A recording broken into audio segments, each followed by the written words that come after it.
he's surely alive. He's living on the inside, roaring like a lion. God's not dead, he's surely alive. He's living on the inside, roaring like a lion. He's roaring like a lion. Let hope arise and make the darkness hide.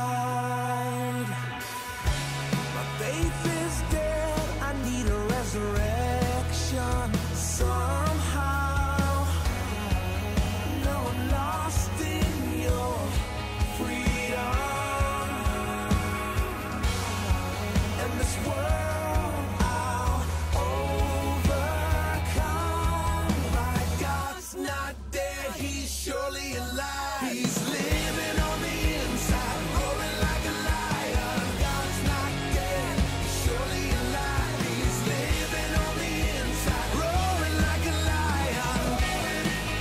He's roaring like a lion. He's roaring. Let heaven roar and fire fall. Come shake the ground with the sound of revival. Let heaven roar and fire fall. Come shake the ground with the sound of revival. Let heaven roar and fire fall. Come shake the ground with the sound of revival. My God's not dead, he's surely alive. He's living on the inside, roaring like a lion. God's not dead, he's surely alive. He's living on the inside, roaring like a lion. God's not dead, he's surely alive. He's living on the inside, roaring like a lion. God's not dead, he's surely alive. He's living on the inside, roaring like a lion. He's roaring like a lion. He's roaring like a lion.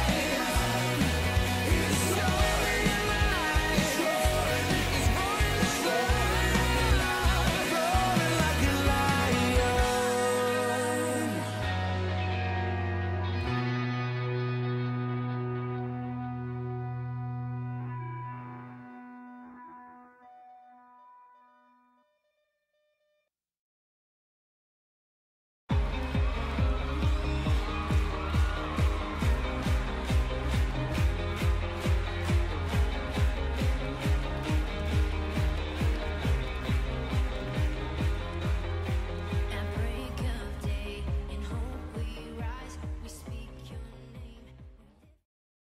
Good morning and welcome to the King's Report this Thursday, July 20th, 2017, 8th year of Chungi, second fifth month, 27th day by the heavenly calendar. I'm your host, Hyungju Sean, second king of Cheonilguk.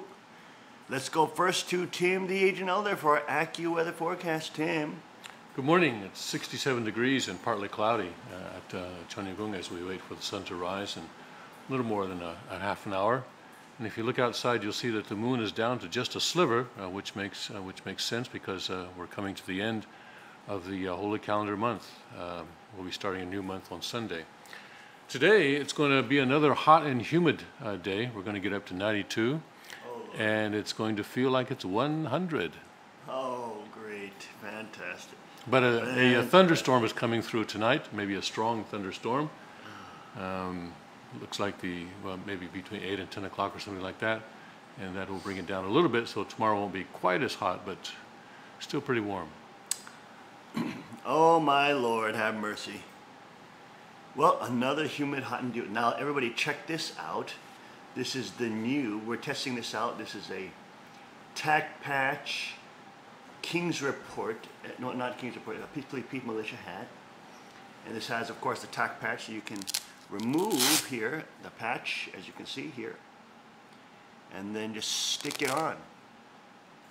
So you can move it from your jacket patch or your chest patch, whatever, and then right onto the hat, and then you can have it on the hat like this, which I'm testing out. I've been testing out that during training yesterday. It's a little sweaty, but look how sweet that came out.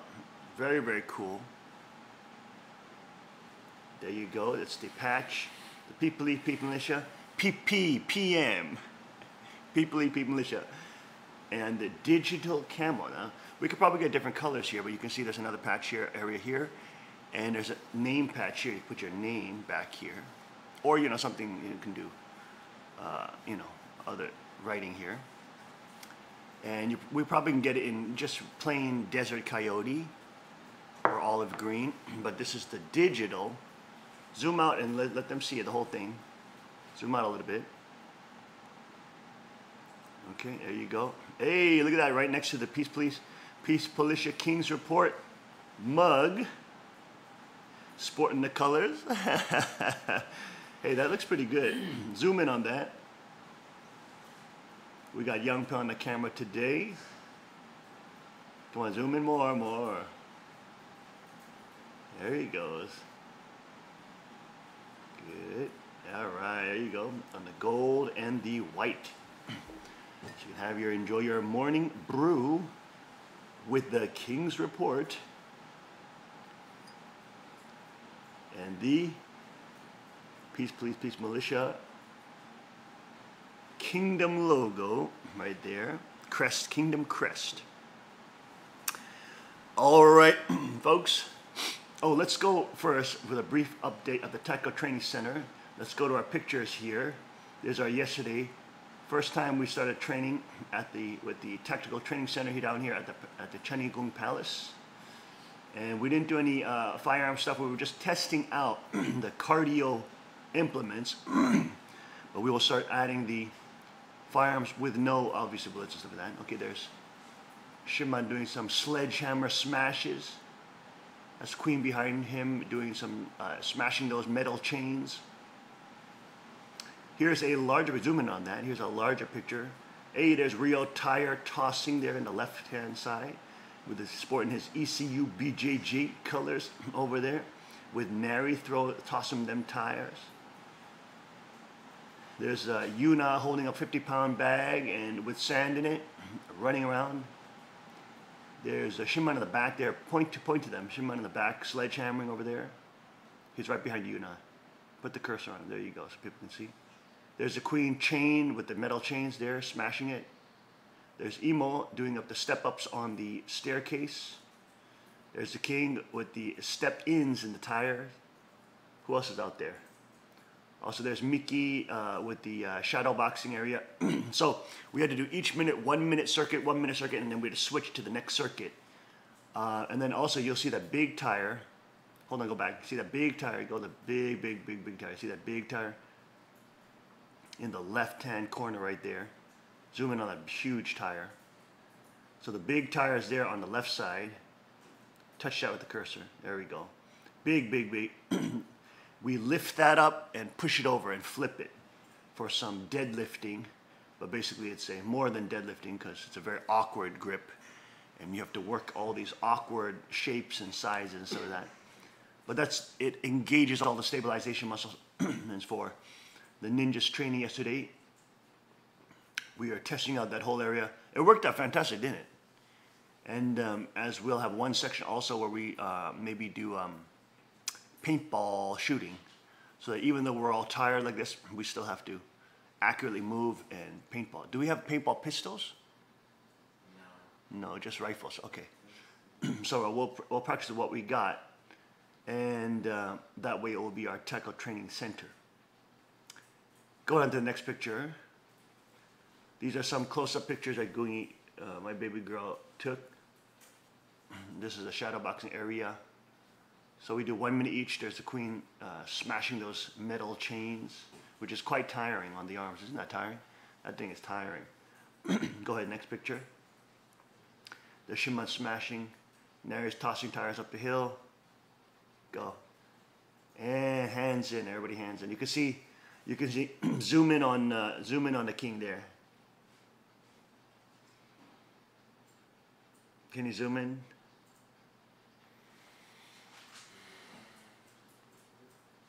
Okay, you can see I'm wearing the chest rig, and that comes in at 21 pounds with the chest rig. There's a metal steel plates that can block, that can actually prevent AR-15 .223 rounds from going through your body and totally dismantling you. And that is something absolutely necessary for, but that's my body armor.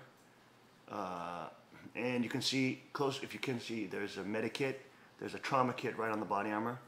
There's a big samurai tactical knife designed by James Williams in the Osoroku style, 15th century tanto style of a Japanese samurai tanto. And you can see the two mag bags there. That's holding 4 AR-15 clips. So that puts me over 100 rounds of .223 ammo on that chest rig. So that probably puts that whole rig up near 30 pounds. And then right below that, you see the fanny pack. So I was sporting my pistol there. So that adds another couple of pounds. So that the whole rig is probably about 30 pounds. So running around with that thing and smashing stuff with that thing, boy, it's a lot of weight. But it's good to train with it. And then of course, check out the Peace Fleet Peep Militia hat right there. Can you see that, everybody? Can you see the hat? That's pretty wonderful. People ask me why I sweated so much. Well, I'm wearing a sweater. So my t-shirt became literally soaking wet. Okay, it was totally saturated from cotton fiber to cotton fiber. Okay, there you go, folks. Next picture. We have some more pictures? Or is that it?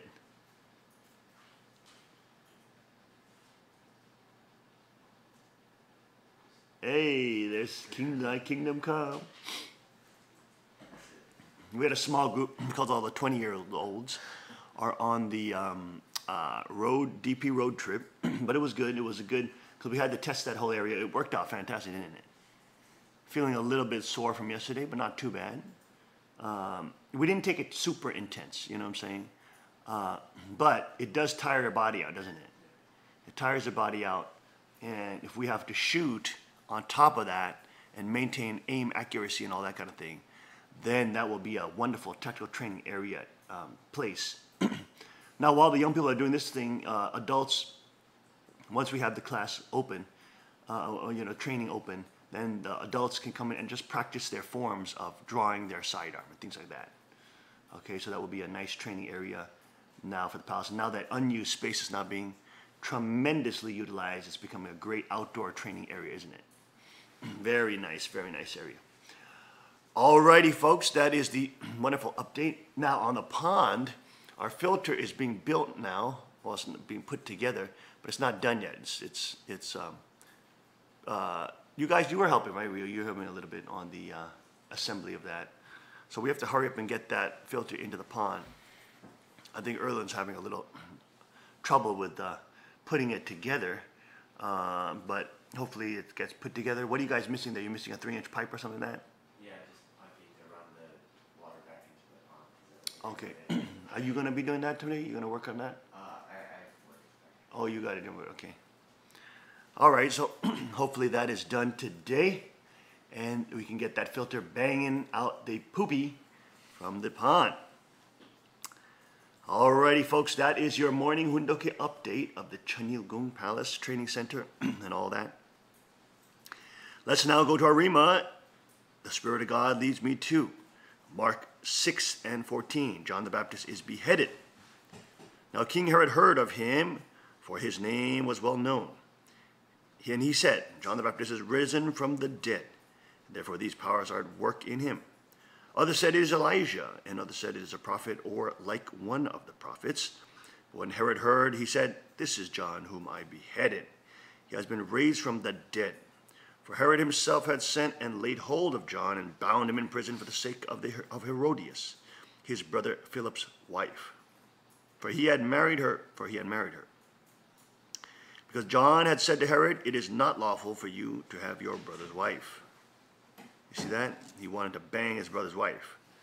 Therefore Herodias held it against him and wanted to kill him. But she could not. For Herod feared John knowing that he was a just and holy man, and he protected him. And when he heard him, he did many things and heard him gladly. Then an opportune day came when Herod on his birthday gave a feast for his nobles, the high officers and the chief men of Galilee. And when Herodias' daughter herself came in and danced, and pleased Herod and those who sat with him, the king said to the girl, "Ask me whatever you want, and I will give it to you." He also swore to her, "Whatever you ask me, I will give you, up to half my kingdom."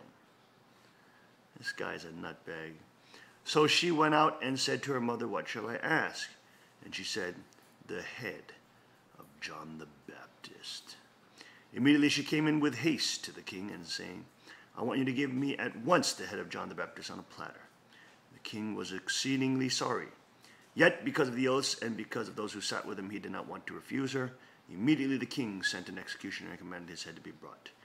And he went and beheaded him in prison, brought his head on a platter and gave it to the girl. And the girl gave it to her mother. When his disciples heard of it, they came and took away his corpse and laid it in a tomb. This shows you the viciousness of women when they have the power of force. We were talking about this yesterday. There's the whole stupid feminist lie that, "Oh, if women just had power, well, there would be world peace." And of course, the stupid family fraud is also pushing this kind of total racist, misandrist idiocy. Sexist. Yes, sexist, misandrist idiocy. We know historically that women are brutal when they have the power of the military that they have taken or stolen or usurped. They're vicious because they're so insecure and emotional. Women are way more emotional. They process things emotionally. And of course, they're insecure because they're smaller. So in order to prove their strength and gain people's respect, so to speak, they become very ruthless. And of course, you see it here with Herodias and his wife saying, "I want the head of the platter." You know, it's one thing if the girls have been trained from a young age from Peace Believe People militia, and they learn how to be responsible with force. And so when they have force, they can say, "Okay, no, I've been trained to be conservative with the use of force my whole life." That's one thing, okay. But when you have these arrogant, elitist women who never did a damn thing in life, spoiled out the wazoo, entitled and totally insecure and arrogant, never worked a hard day in their life, never was beat up, never did physical labor, and then they get hold of power and force, they become these vicious animals. Of course, same thing with stupid beta males who never, who grew up in a palace and were entitled and arrogant, never worked. Those bastards also become vicious too with power. Okay, but the idea that just because you got a vagina, you're not gonna be a vicious demon when you have power is bull crap.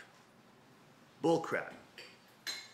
Women, of course, have a way larger tendency to be more insecure, to strive to avoid confrontation and fighting, and so thus they never really learn the hard arts of combat because they don't want to get beat up and they don't want, I got bruises on me.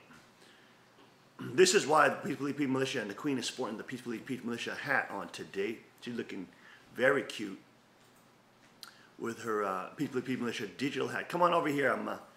Come on, show everybody your cute hat. Come on here, come on in. Come on in here real quick. Show them your wonderful hat. Look how beautiful the Queen looks today. Hey, there she is, man. Look over there. You gotta look over there. Look over there. There you go. How sweet is that, man? That's dope. That looks very sweet. Thank you for that, baby. Yeah, it'll match. No, don't take that. Okay. Okay. Okay, she's there responding to everybody in Korean and helping with the Korean live broadcast right there. But what a big grubworm, ooze pussing fat ass lie. that if women get control of power, they will bring peace. Bullshit. Bullshmita. Women can be such bitches, can be arrogant, narcissistic pieces of trash. Of course, if they're dishonorable, insecure, pathetic, weak, hateful, vengeful, trash. Of course, if they're not trained from a young age to be responsible. That's what anybody, but also women are included there too. Sexist pieces of trash. Women, just because you got a vagina doesn't mean it protects you from being a narcissist, entitled little prima donna, pathetic little grubworm. Give me a break. Ridiculous propaganda, socialist panty propaganda. Socialist panty propaganda. Oh Lord, give me a freaking break. What such freaking lies they push to their stupid brain dead constituents that actually believe this crap. If you believe that, arrogant, entitled, adulterous, slutty women, dishonorable, trash women, trashy women, just because they got a clitoris makes them invulnerable to violence when they have power. You're a piece of trash. Give me a break. Ridiculous. We're not mesmerized by your vagina power, and you don't have no power over honorable men, you pieces of slut.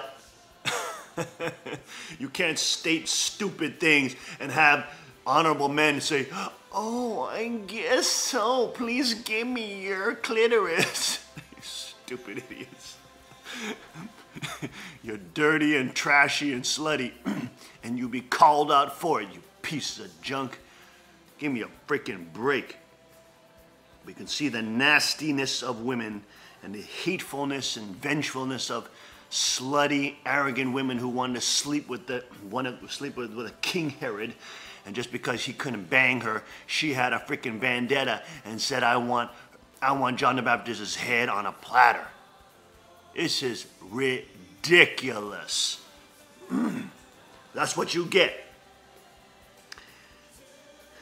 And the Spirit of God condemns slutty goddess, fake satanic goddess worshiping sluts who then sell out and exploit young girls to perverted pedophile priests who want to traffic them so their little cult, Aphrodite, Venus cult, Diana cult, Yellow cult, you name it, can justify the exploitation and selling prostitution of young little girls. You pieces of trash, you violent, hateful, misandrous, misogynistic, vengeful, grubworm, pus-eating, filthy, vampiric trash.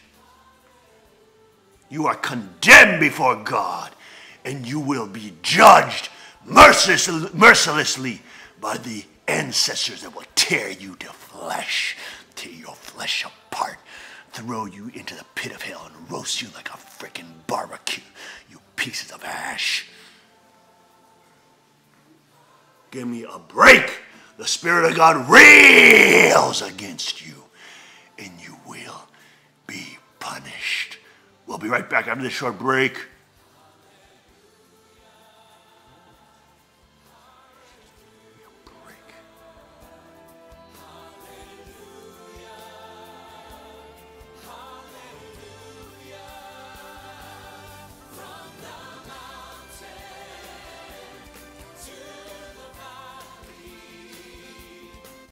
Car Arms, Magnum Research, and Auto Ordnance. The Car Firearms Group, with a diverse product line that blends American craftsmanship with cutting-edge technology. It's no secret why gun enthusiasts choose Car Firearms Group. From the Desert Eagle and Baby Desert Eagle made famous by Hollywood, the history of the 1911 and the Tommy gun, to the best in compact concealed carry.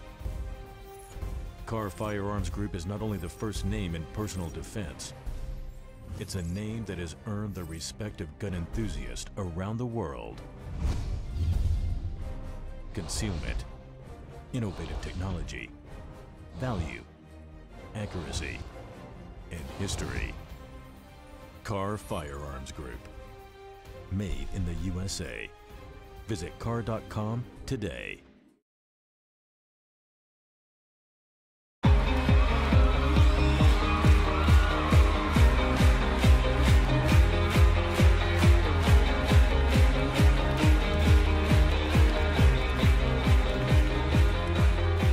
At break of day, in hope we rise, we speak your name. And we are back. Welcome back to the King's Report. This July 20th, 2017. I'm your host, Hung Jae Sean Moon, second king of Cheongguk, side with my sidekick here, Toyin, the Peace Militia living drone dog. I gotta get her like a cool tactical vest jacket.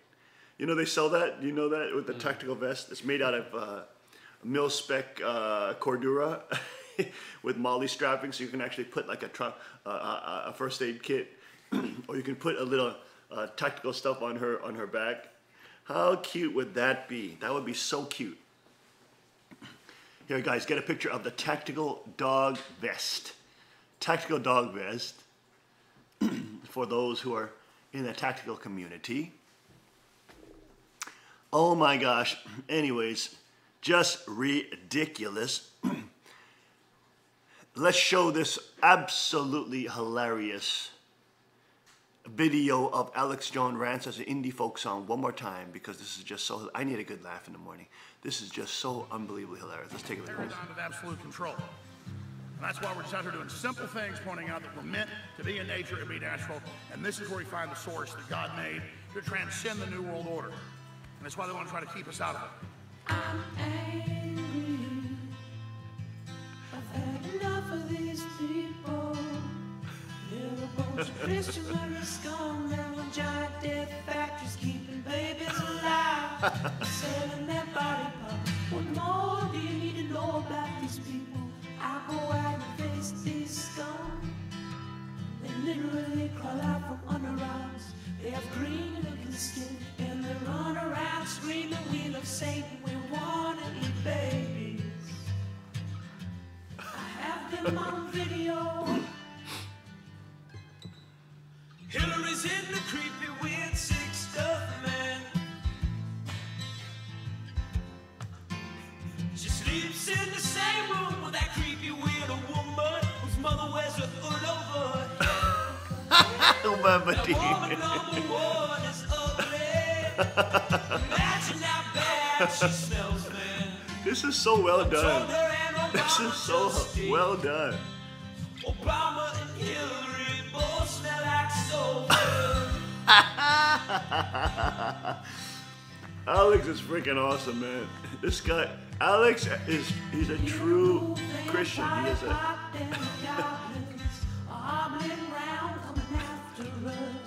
My spirit gets close to that evil and I feel it go.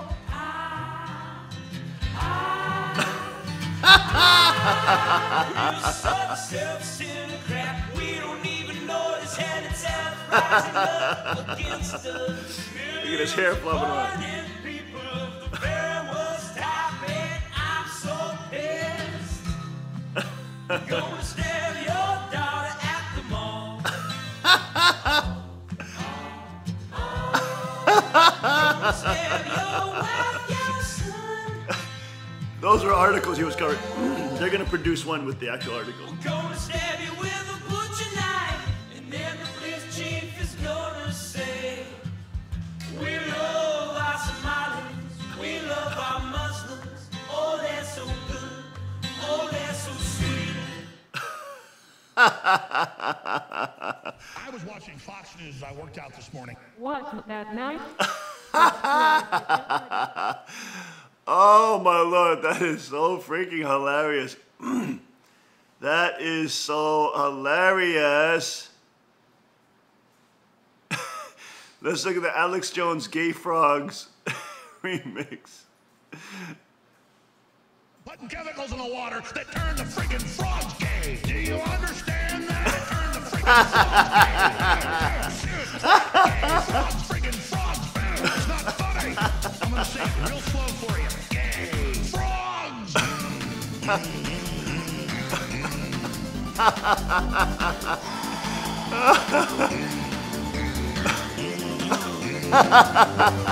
Won't you fight for your life? Gay frogs, friggin' frogs. I don't like gay friggin' frogs.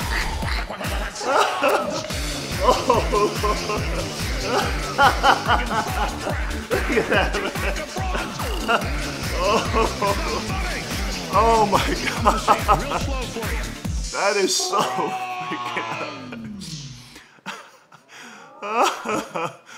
Oh my Lord, that is so freaking hilarious. Look at the goblins one. Let's see the goblins one. I don't want to see him kissing goblins. And with a goblin. I don't want to see him kissing goblins, succubus with goblins, ingratiating goblins, in bed with a goblin. I don't want to see him kissing goblins, ingratiating goblins, in bed with a goblin. I don't want to see him Oh my kissing Lord, goblins, that's so freaking hilarious. ingratiating goblins, in bed with a goblin. Oh my Lord, that's so Dump it. Charging into a goblin's nest, some goblin vomit and slop and Oh my Lord. especially up to his ankles. Trump charging into a goblin's nest, some goblin vomit and slop. Goblin vomit and slop. I'm not expecting him to not get dirty slop. Kissing goblins, ingratiating goblins, succubus with Ah, come on. Come on. bed with a goblin.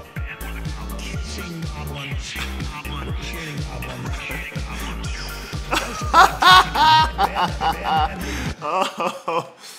Oh my Lord, come on.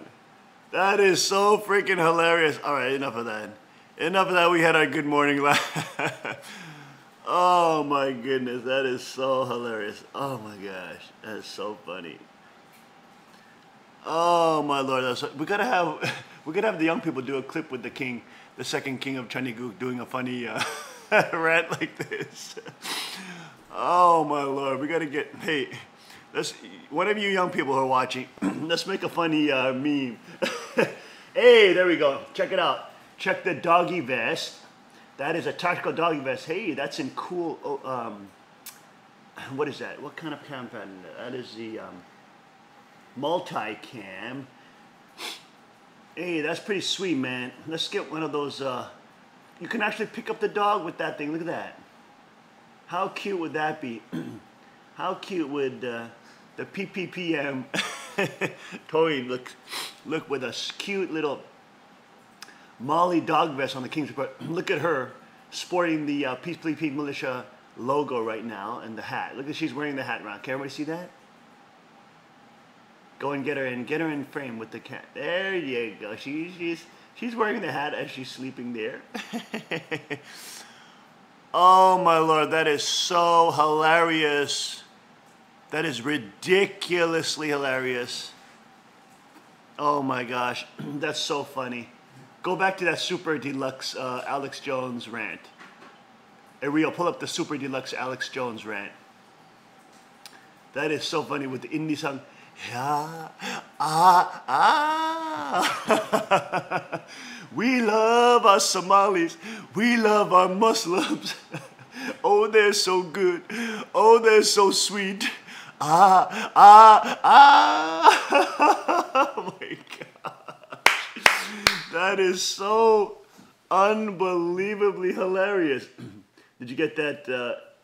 Go back to that Super Deluxe video with the indie rant. Oh my gosh, that is so funny. Oh my gosh.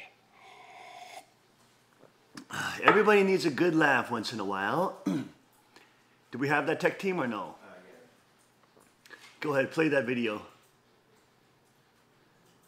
See how ridiculously funny that is.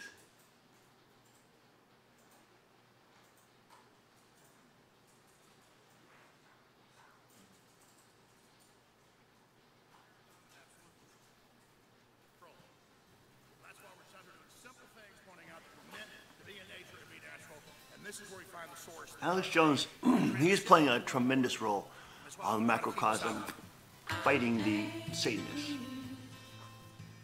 He's a real hero, a patriot. He's a real American hero.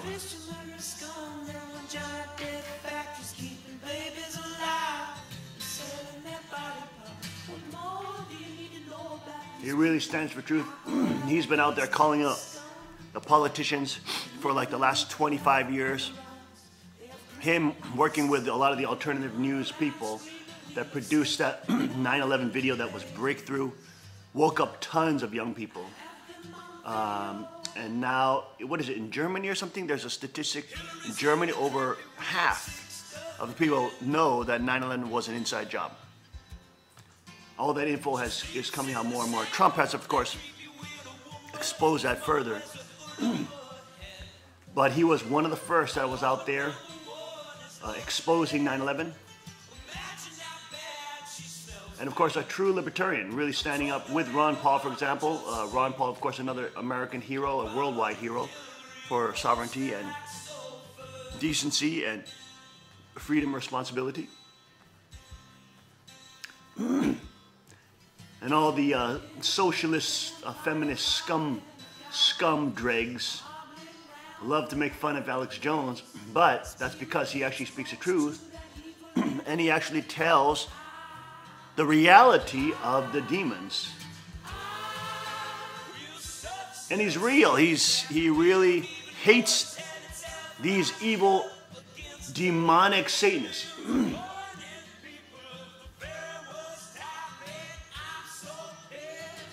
And he hates the fact that they break all the rules, unvetted people coming in, migrants, enacting terrorism on innocent citizens in Europe, and of course in America.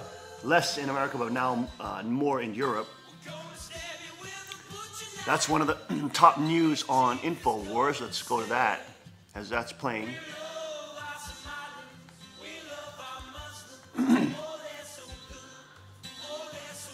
Look at this, mayor of acid attack. Okay, now go to this article now, guys. Mayor of acid attack capital of Europe. British journalist savages London's Khan. They are suffering from literal acid attacks every day now, on a daily basis. Just random attacks on people. There was one EMS, Emergency Medical Response Service member, who was working with an ambulance, and they stopped the ambulance to get this lady out of the van, and then threw acid in her face and burned her face off. These people are freaking insane. And it's not like it's hard to access that acid. They're just buying household bleach, which is an acid. And then they're just throwing it in people's face randomly. And stupid Mayor Sadiq Khan, again, like he protects ISIS and protects Islamic terrorists who enact terrorism, just like they bomb concerts, like the Ariana Grande concert bombing that just happened a month ago. This piece of trash mayor of London doesn't care about the people of Britain or London. He says Trump is mean in his Twitter account to radical Islamic terrorists, jihadis. He's mean, and so he won't greet President Trump.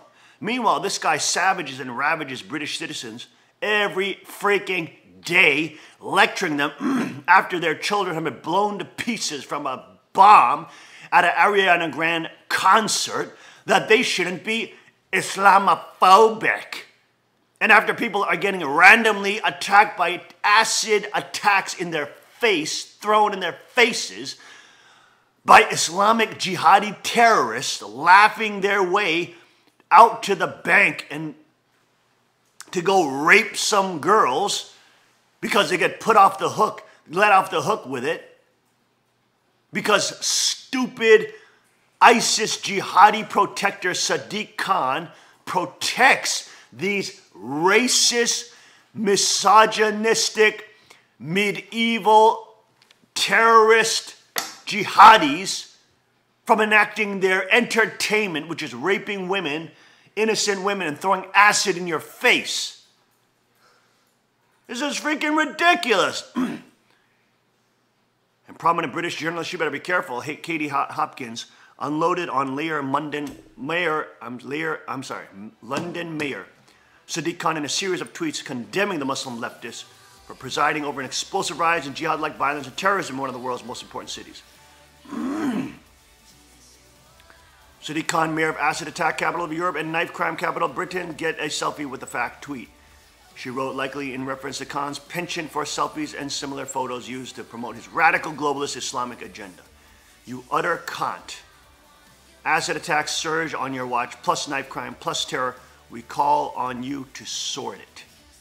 Absolutely useless cunt. Hashtag cunt. What a piece of trash, pretending he's a good guy when he is a complete operative for the Islamic Jihadi network and the Saudi Arabian pedophile kings. These pieces of trash. Get rid of this London fake mayor. Get the idiot in prison because he is protecting jihadis, this piece of cant. Absolute useless cant. We'll be right back after the short break. Stay with us on the King's Report.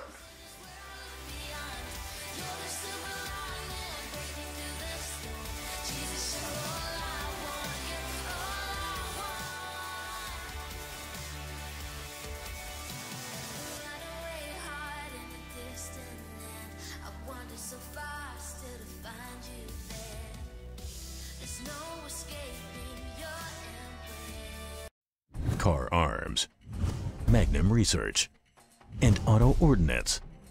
The Car Firearms Group. With a diverse product line that blends American craftsmanship with cutting-edge technology.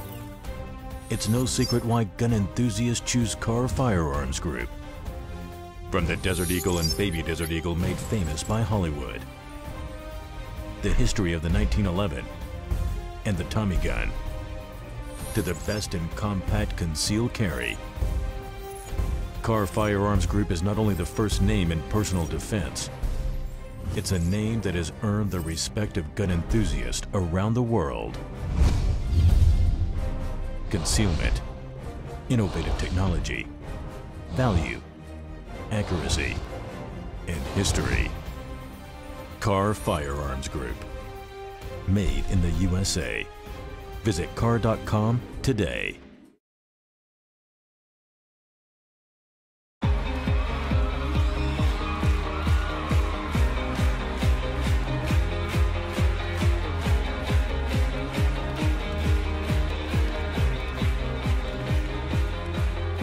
At break of day, in hope we rise, we speak your name. And we are back. Welcome back to the King's Report this Thursday, July 20th, 2017. I'm your host, Hyung Sean Moon, the second king of Cheongguk. Getting back to this ridiculous idiot mayor of London. Katie Hopkins tweets, Sadiq Khan, mayor of acid attack capital of Europe and knife crime capital of Britain, get a selfie with the fact tweet. You utter can't. Playing a word on cunt. Acid attack. Surge on your watch plus knife crime plus terror. We call on you to sort it. What a piece of trash. Sadiq Khan. Jihadi protector. Acid attacks in the UK have become commonplace with a very short period of time and is now considered the acid attack capital of the world, according to Acid Survivors Trust International Director Jeff Shaw. Per capita, the UK has one of the highest rates of recorded acid attacks in the world. In 2016, in London alone, corrosive substances were used in 454 crimes, compared to 261 in 2015, according to London police figures. Most acid attack crimes happen in London, where over 1,200 cases were recorded over the past 5 years. From 2001 and 2016, there were 1,464 crimes involving acid or corrosive substance. Where societies are often still very patriarchal, the attacks are mostly perpetrated by men against... Wait a minute. Wait a minute. You don't see this in Christian culture. Especially if the men are attending Sunday service. Because Jesus calls on men and husbands to love their wife, not throw acid in their face and disfigure them. You're not taught to beat up your wife and force her to have sex with you. You're not told that you can hit her with a whip if she doesn't want to bang you that day. Whereas David Wood has produced a video showing that in the Quran, of course, not only are you able to beat your wife, but that a wife should even get off her camel. He showed the quote and the commentary from the top Islamic commentaries, saying that a wife, if the man wants to bang, she has to get off her camel, let him ravage her vagina, and then get it back on the camel. You understand? The Bible doesn't teach men to do that. It teaches the wife to respect her husband, and the husband to love his wife unconditionally and be patient with her, to have loving kindness and mercy and grace as their Lord Jesus Christ has grace and mercy for them. But is Christianity patriarchal? Yes. Men are the subject center, as the divine principle says, and as God ordained. They're still the head of the house, but they're supposed to be a loving head of the house. They're supposed to be a loving patriarch, not a tyrant. Whereas in Islam, you can be a tyrant, given permission by the Quran and the Hadith. Pull up David Wood, 3 quotes every woman should know about Islam. This is not my ideas. This is not David Wood's ideas. These are from the Quran and the top Muslim commentary, and the Hadith. So trying to say all patriarchal society creates this, no. Christian patriarchy protects women and makes women and men responsible towards each other.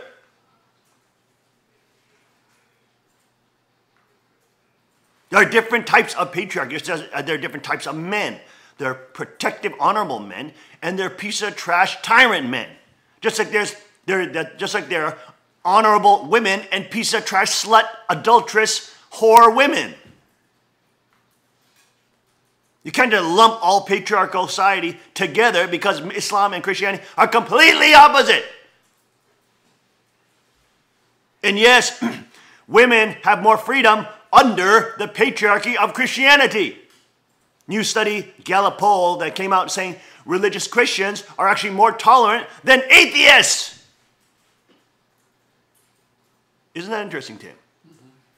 Religious Christians are more tolerant than freaking atheists. And they believe, they buy and give their slutty vaginas to the stupid atheists because the atheists bamboozle them with their stupid, loquacious words and lust-filled words. But really, the atheist society is actually less tolerant than the Christian patriarchal society. So all patriarchy is not bad. Patriarchy that protects women and children is good. It's called having a society of honorable men who are strong and ready to defend society.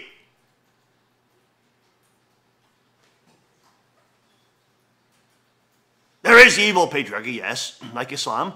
But there is honorable and good patriarchy like Christian, divine principle, and principled family units. You stupid women are protected better under Christian patriarchy than under your stupid, slutty atheists. Look at what the stupid multiculturalism and the freaking atheists give you. They give you acid attacks thrown in your face by jihadis. They give you weakened, oppressed Christian men who cannot even stand up for anything anymore because you've beat them to a pulp for the last 50 years with socialist pantyism, which is feminism. And you've not allowed men to be men. And you've rewarded criminal jihadis with your vagina, you pieces of slut. Oh, we have to be understanding. I just got raped by a jihadi, but he's had such a bad time in Iraq, so I have to understand that he just forcefully shoved and rammed his penis down my freaking vagina. Meanwhile, if a German person or European says anything That makes you feel bad. You call him misogynist, sexist immediately. But oh, a jihadi who rapes your pussy is fine. You idiotic sluts. You stupid idiots. Sick of you, trash. You have no moral high ground to condemn Christian patriarchy, which is honorable and protects women and children and the poor. Meanwhile, you are sledding yourself to freaking jihadi Islam. You ridiculous sluts. Come here, girl. You want to go down? You want to go to mommy? Okay, go on. Give me a break.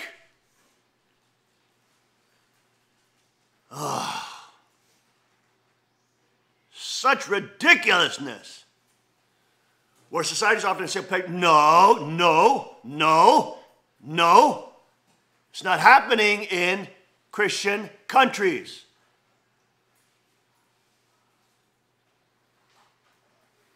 The attacks are mostly perpetrated by men against women for reasons related to a love spat, rejection of sexual advances, or refusal of a marriage proposal. Yeah, because in that religion, you're allowed to beat up women. You're allowed to dominate women.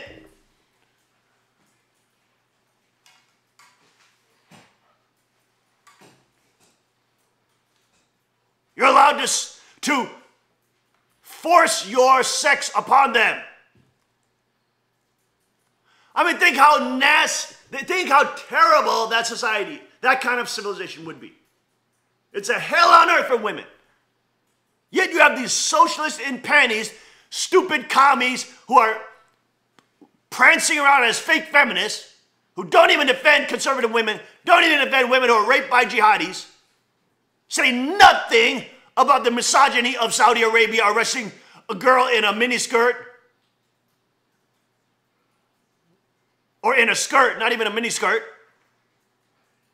Give me a break. Play that video by David Wood. Give me a break. Found that 11 of the 12 countries with the highest levels of discrimination against women were Muslim majority countries. Amazingly, Muslim preachers in the West insist that Islam promotes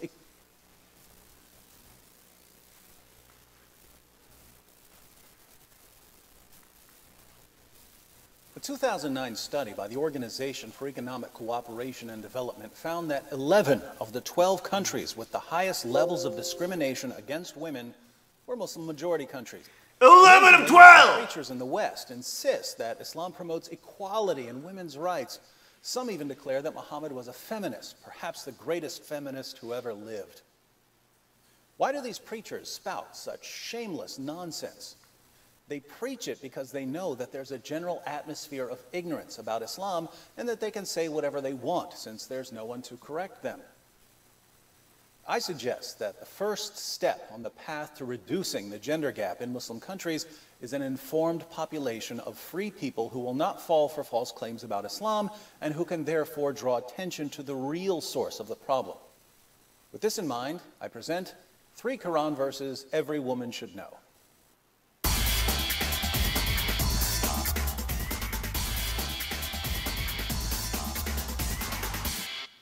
Now, before everyone fills up the comments section with, David, why didn't you bring up Surah 4:3 or Surah 4:24, Surah 65:4, or basically all of Surah 33, let me say that I know there are a lot of relevant verses here, but there's simply too much material to present all at once, so I've selected 3 verses that are especially relevant to the high levels of discrimination against women in Muslim countries. First, Surah 2, verse 282 of the Quran is an outrageously long verse dealing with contracts. But there's an interesting part in the middle that says, "And get 2 witnesses out of your own men, and if there are not 2 men available, then a man and 2 women, such as you agree for witnesses, so that if one of them, one of the 2 women, errs, the other can remind her. If 2 men aren't available as witnesses, then get a man and 2 women." Here we find the Islamic principle that the testimony of a woman is worth half the testimony of a man. Why is this? Muhammad explains in Sahih al-Bukhari 2658. The Prophet said, Isn't the witness of a woman equal to half of that of a man? The women said, yes. He said, this is because of the deficiency of a woman's mind. The testimony of women is unreliable because women are, by nature, stupid. These teachings of Allah and Muhammad, combined with other problematic teachings, such as the need for 4 male witnesses if you're accusing someone of sexual sin, have made it enormously difficult for Muslim women to testify against men in court. According to the New York Times, human rights workers have noted that as many as half of the women who report being raped in Pakistan are charged with adultery. Second, in Surah 2, verse 223, Allah says, your wives are a tilth for you, so go to your tilth when or how you will. We don't use the word tilth much nowadays. A tilth is a patch of ground that you plow so you can sow your seed. The Quran says that women are a tilth that you approach whenever and however you want. The historical background to this verse, according to Sunan Abu Dawud 2158 and 2159, which you can read by clicking the link in the description box, is that when Muslims moved to Medina, they began marrying women from Medina, and the women of Medina didn't want to have sex in certain positions. One woman told her husband not to come near her if he wanted sex in these positions. Let's read what happened. This tribe of the Quraysh, that was Muhammad's tribe, used to uncover their women intensely and seek pleasure with them from in front and behind and laying them on their backs. When the Muhajirun, the Muslim immigrants, came to Medina, a man married a woman of the Ansar. He began to do the same kind of action with her, but she disliked it and said to him, we were approached on one side, i.e. lying on our backs. Do it so, otherwise keep away from me. This matter of theirs spread widely, and it reached the apostle of Allah. So Allah, the Exalted, sent down the Quranic verse, your wives are a tilth to you, so come to your tilth however you will, i.e. from in front, from behind, or lying on the back. So a woman says, I refuse to have sex in these positions. Allah's response to her husband is, she's your tilth, your field for sowing your seed, plow her however you want. Muhammad obviously took this verse seriously, since he made it clear that when a man wants sex, a woman has to drop whatever she's doing and satisfy him. In Sunan Ibn Majah, 1853, Muhammad declares, no woman can fulfill her duty towards Allah until she fulfills her duty towards her husband. If he asks her for intimacy, even if she is on her camel saddle, she should not refuse. In Jami at-Tirmidhi 1160, Muhammad adds, when a man calls his wife to fulfill his need, then let her come, even if she is at the oven. Third, some women aren't as quick to obey their husbands as Allah and Muhammad demand. So what are Muslim men supposed to do about rebellious wives? Allah answers in Surah 4, verse 34. Men are in charge of women because Allah hath made the one of them to excel the other, and because they spend of their property for the support of women. So good women are obedient, guarding in secret that which Allah hath guarded. As for those from whom you fear rebellion, admonish them and banish them to beds apart and scourge them. Then, if they obey you, seek not a way against them. If your wife doesn't obey you, you warn her, banish her to a separate bed, and beat her until she does what you say. Should we be surprised that, according to a study by Human Rights Watch, more than 85% of Afghan women are victims of physical, sexual, or psychological violence or forced marriage, and that more than 60% are victims of multiple forms of violence? According to Allah and Muhammad, women are stupid. They're the property of men and have to submit themselves fully to their husband's sexual whims. Those who don't are to be beaten into submission. Numerous studies show the real-world impact of these teachings, and yet we're told by politicians, reporters, and Muslim groups that the discrimination against women in Muslim countries has nothing to do with Islam. Unfortunately for Islam's defenders, this discrimination against women was clear during the time of Muhammad. In Sahih al-Bukhari, 5825, Muhammad's child bride Aisha sees a woman whose Muslim husband beat her so severely her skin turned green. Aisha takes the woman to Muhammad and says, I have not seen any woman suffering as much as the believing women. Look, her skin is greener than her clothes. This is Aisha, Muhammad's favorite wife, who's called the mother of the faithful, saying that Muslim women were being treated worse than pagan women. Why were Muslim women being treated so horribly? Here's why. Here's why. And if you're expecting Muhammad to punish the man who beat his wife until her skin turned green, you haven't been listening. Muhammad rebuked the woman for being a bad wife. So Muslim women were viciously oppressed in the earliest Muslim community, and here we are 14 centuries later, and the situation hasn't changed. Why hasn't it changed? Because many Muslim communities today take that first Muslim community as their model. They take the teachings of Muhammad and the Quran as authoritative. If we want to see lasting change in our lifetimes, we have to challenge the pattern laid down by Muhammad and the Quran. So learn these 3 verses, share them with your friends, share the video. You can get all of the verses and all of the sources I quoted by clicking the link below. And if you haven't subscribed yet, you have 5 seconds to click this subscribe button. There you go. There's David Wood breaking it down again.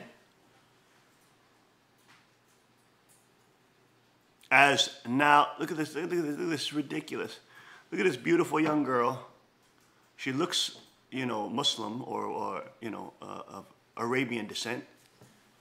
Acid attack, please, Len, what's really happening? Look at how she's totally disfigured because somebody threw acid in her face. You see that? It's just ridiculous. What cowardly, wicked things to do. I mean, to women. I was ridiculous.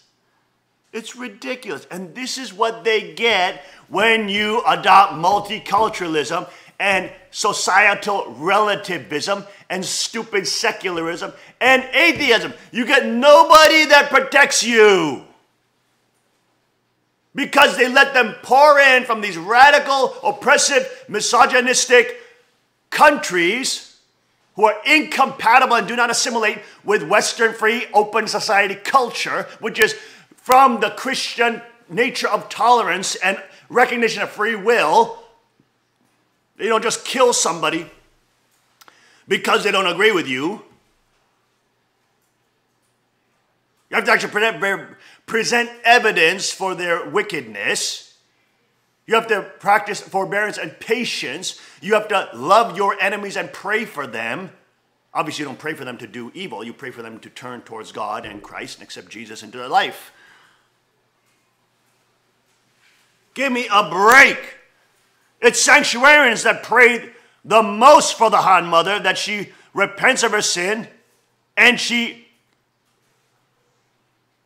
returns to Christ.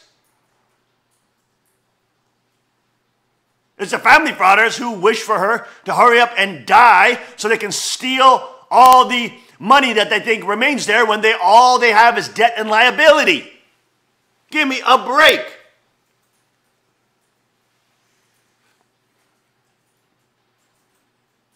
They don't love her. They love what they think she has is money. It's all falling apart. No more money. Only debt and liability. Bankruptcy and collapse. Being exposed for the liars and the frauds that they are. We'll be right back after the short break. Stay with us on the King's Report.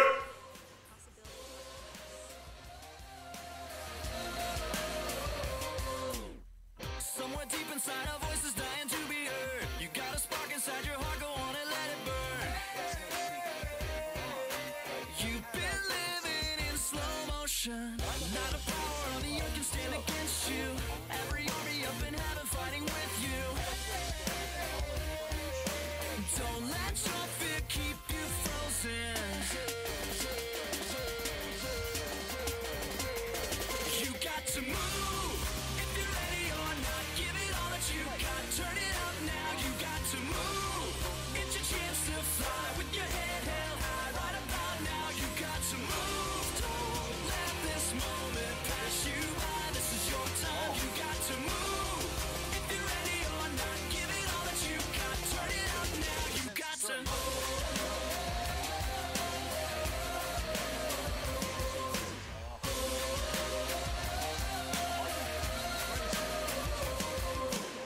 Before the battle had begun, we had the victory. So don't be shaken by the voices of the enemy. Take your shot, the world is watching. Don't be afraid, it's not too late. You're not alone, got what it takes.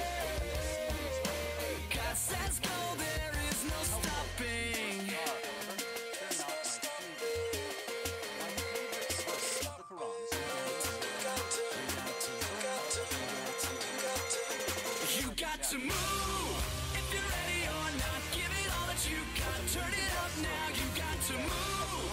It's your chance to fly with your head held high. Right about now, you got to move. Don't let this moment pass you by. This is your time, you got to move. If you're ready or not, give it all that you got. Turn it up now, you got to.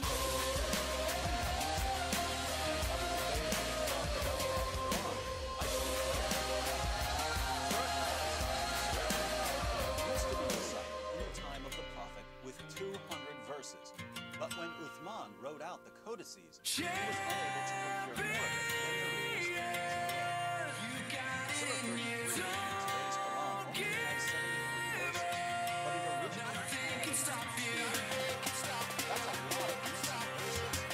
We know something. You got to move. If you're ready or not, give it all that you got. Turn it up now, you got to move. It's your chance to fly with your head held high. Right about now, you got to move. Don't let this moment pass you by. This is your time, you got to move. If you're ready or not, give it all that you got. Turn it up now, you got to. We discussed.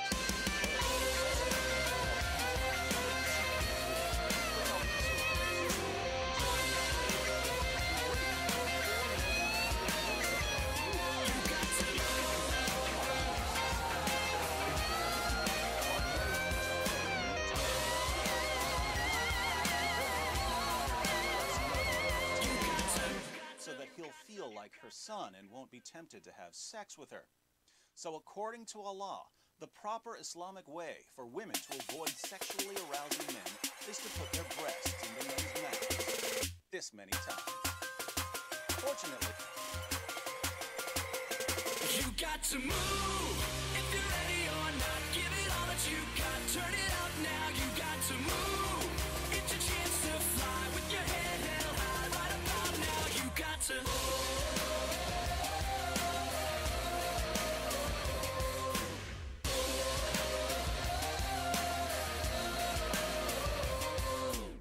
Somewhere deep inside, our voice is dying to be heard. You got a spark inside your heart, go on and let it burn. You've been living in slow motion. Not a power on the earth can stand against you. Every army up in heaven fighting with you. Don't let your fear keep you frozen. You got to move. If you're ready or not, give it all that you got. Turn it up now, you got to move. It's your chance to fly with your head held high. Right about now, you got to move. Don't let this moment pass you by. This is your time, you got to move. If you're ready or not, give it all that you got. Turn it up now, you got to.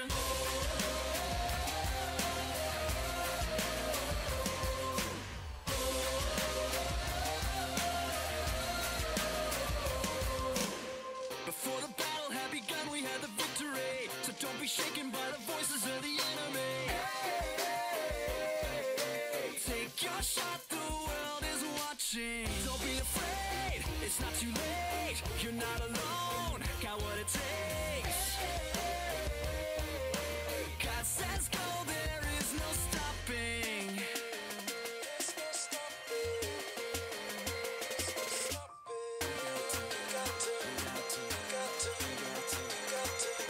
You got to move. If you're ready or not, give it all that you got. Turn it up now, you got to move. It's your chance to fly with your head held high. Right about now, you got to move. Don't let this moment pass you by. This is your time, you got to move. If you're ready or not, give it all that you got.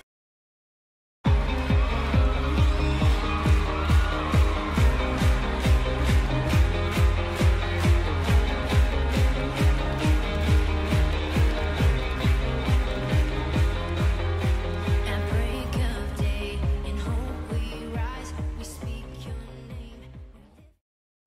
And we are back. Welcome back to the King's Report this Thursday, July 20th, 2017. I'm your host, Hong Shon Moon, the second king of Cheonggyego, covering this crazy asset attack plague that's plaguing the UK. Back to this article, acid attack plague London. What's really happening? Look at this poor woman who has been,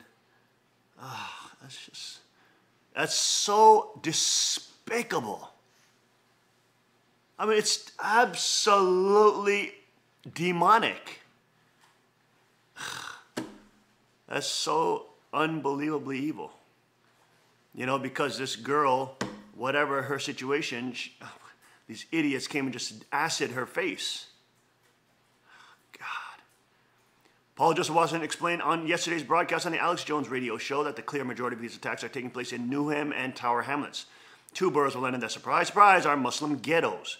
Last week, a teenager on a moped carried out 5 acid attacks in under 90 minutes. Before being apprehended by police, some of his victims were left with life-changing injuries.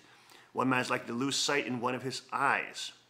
God, these kind of idiots should be completely punished brutally for their crimes. But that is ridiculous. Random acid throwing. God. On July 4th, a heavily pregnant woman had acid thrown across her stomach and her partner's face after an argument with a group of Somali men.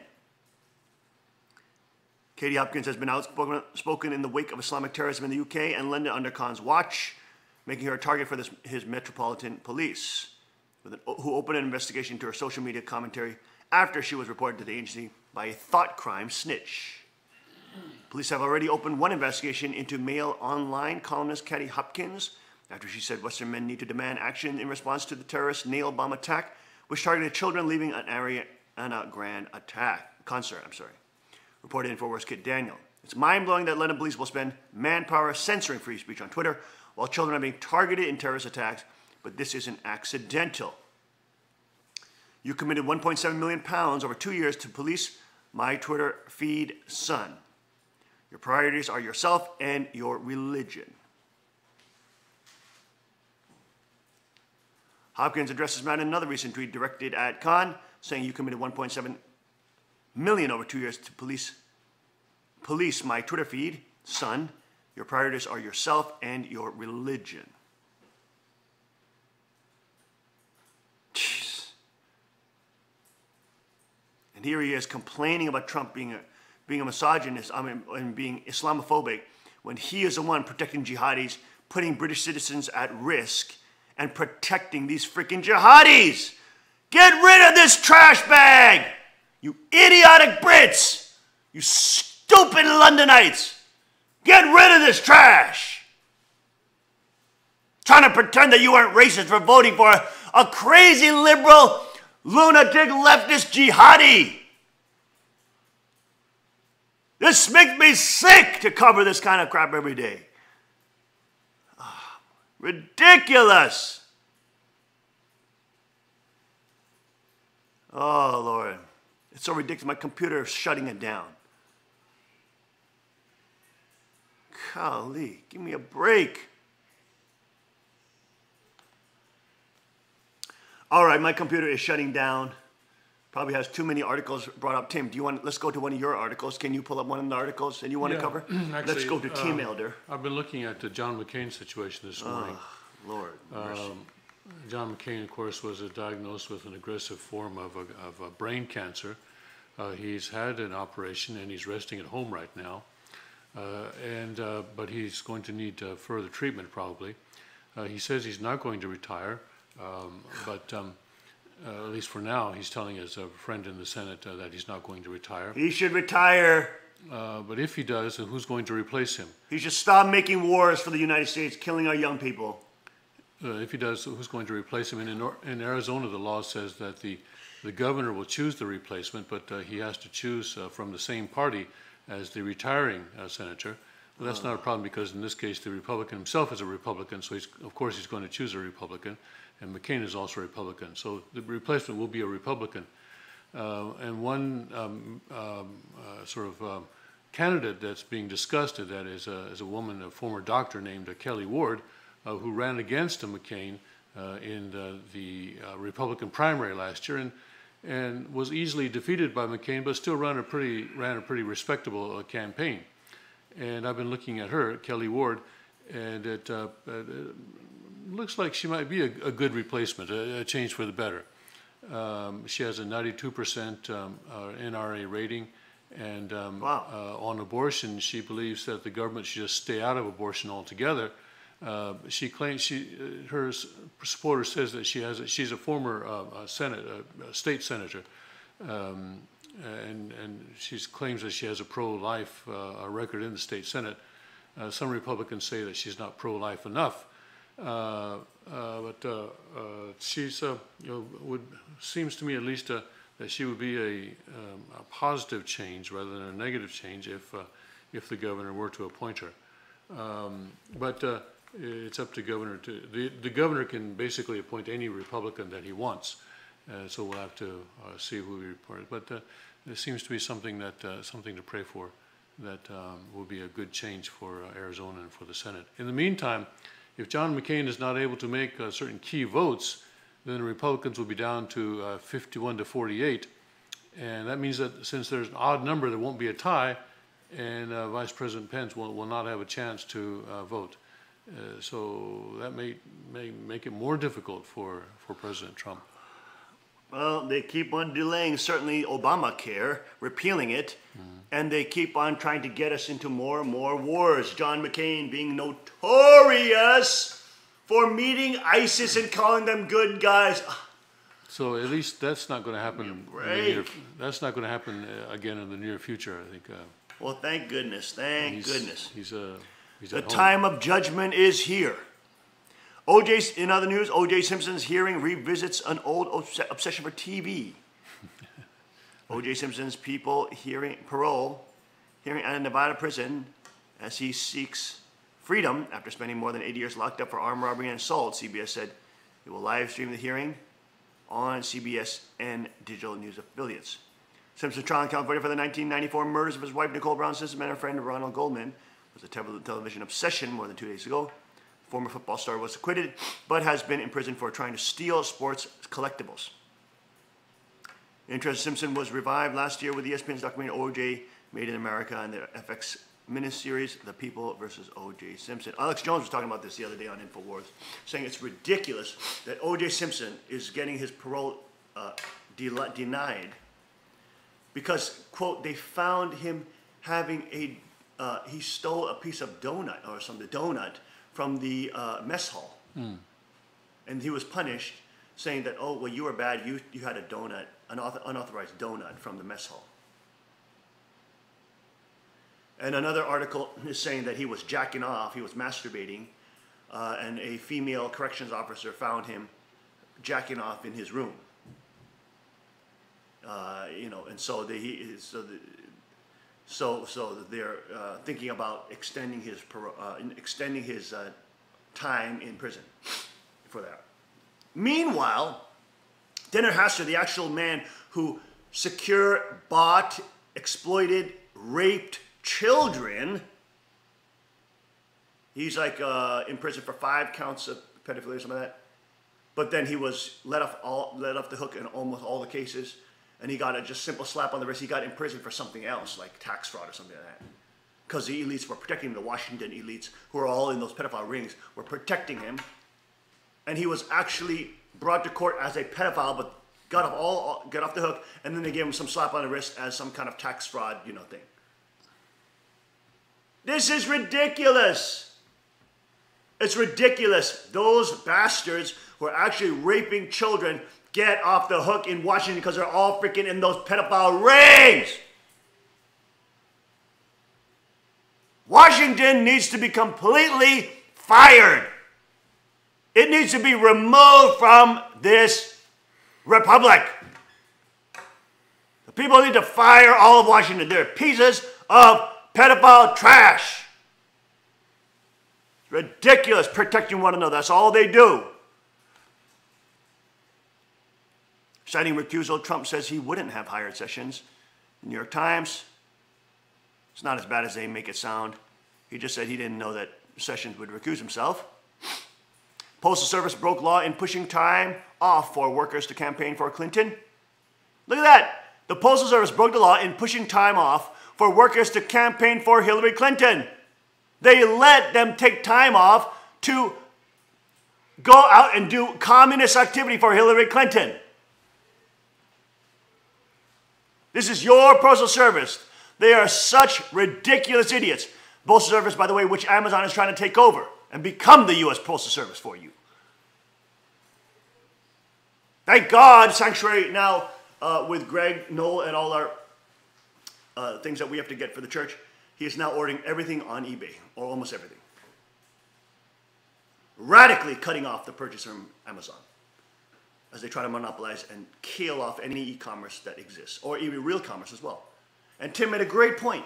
Look, if you allow Amazon to take away all the jobs, you idiots, your children won't have any jobs near you, so they'll be forced to go to the cities, well, which they will not be able to make a living wage, and then they'll be put on welfare, and then become slaves of the state. It's all connected. You got to stop buying from Amazon and drive your lazy ass down to the freaking Walmart sometimes and buy some things from Walmart so you can keep your kids employed. And local economies moving. Don't let Amazon put Walmart out of business and other small business out of business. You're only destroying the economies for the young people so they get forced into hellholes, which are the cities now. Putting them at higher risk of jihadi terrorism and acid getting thrown in their face and having to work 3 jobs and not making enough money to do anything because their rent is so dang high and they have a 100 square foot place for $10,000 a month. And they're being told that's trendy and wonderful and that's modern. Meanwhile, they can't make enough of themselves, so they justify and they get tempted onto welfare, which then they become part of the collusion, part of the stealing, part of the robbery of the American people, and then they become sympathetic and supportive, and then they become apologists for the Archangel, which has now bought them up and made them slaves. Wake the hell up. Understand the system, how it games you. Keep local economies alive. Boycott Amazon! We'll be right back after a short break.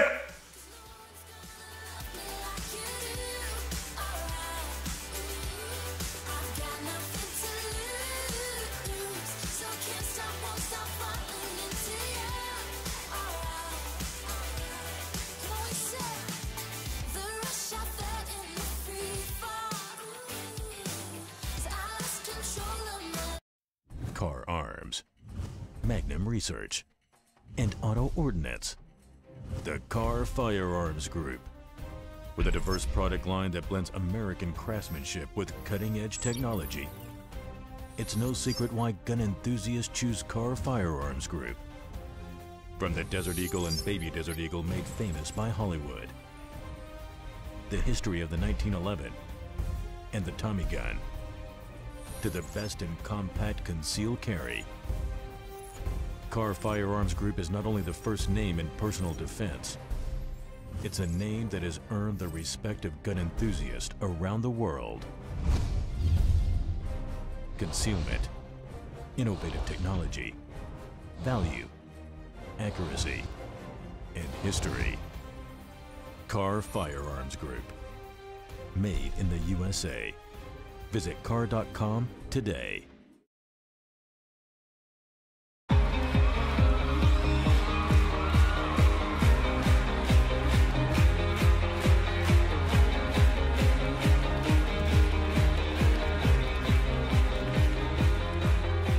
At break of day, in hope we rise, we speak your name.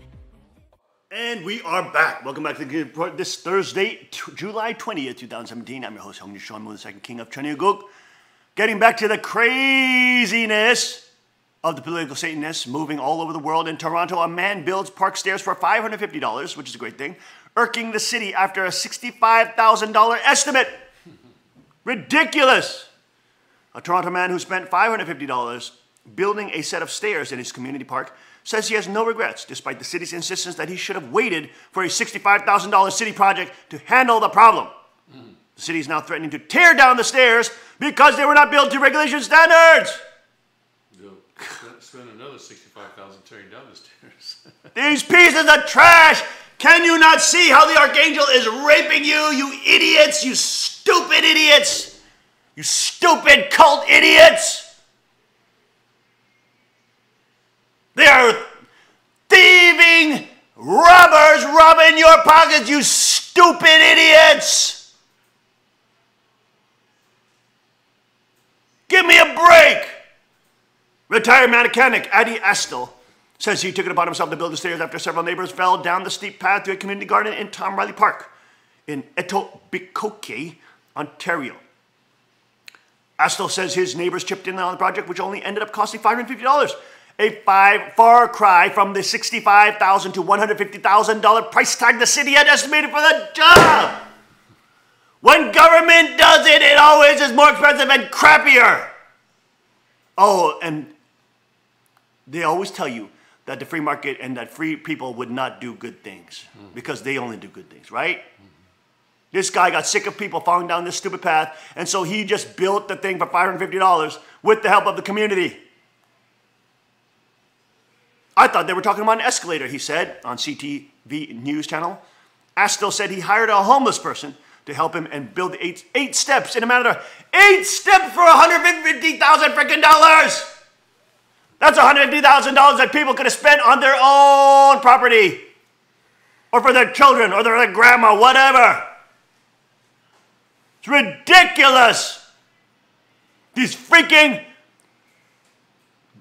blood-stabbing, rogue cartel of thieves known as the federal government.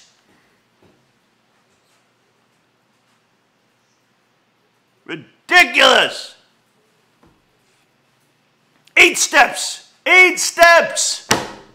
Astle's wife, Gail Rutherford, says the stairs have already been a big help to people who routinely take the route through the park. I've seen so many people fall over that rocket bed. There's no sign that was there to begin with.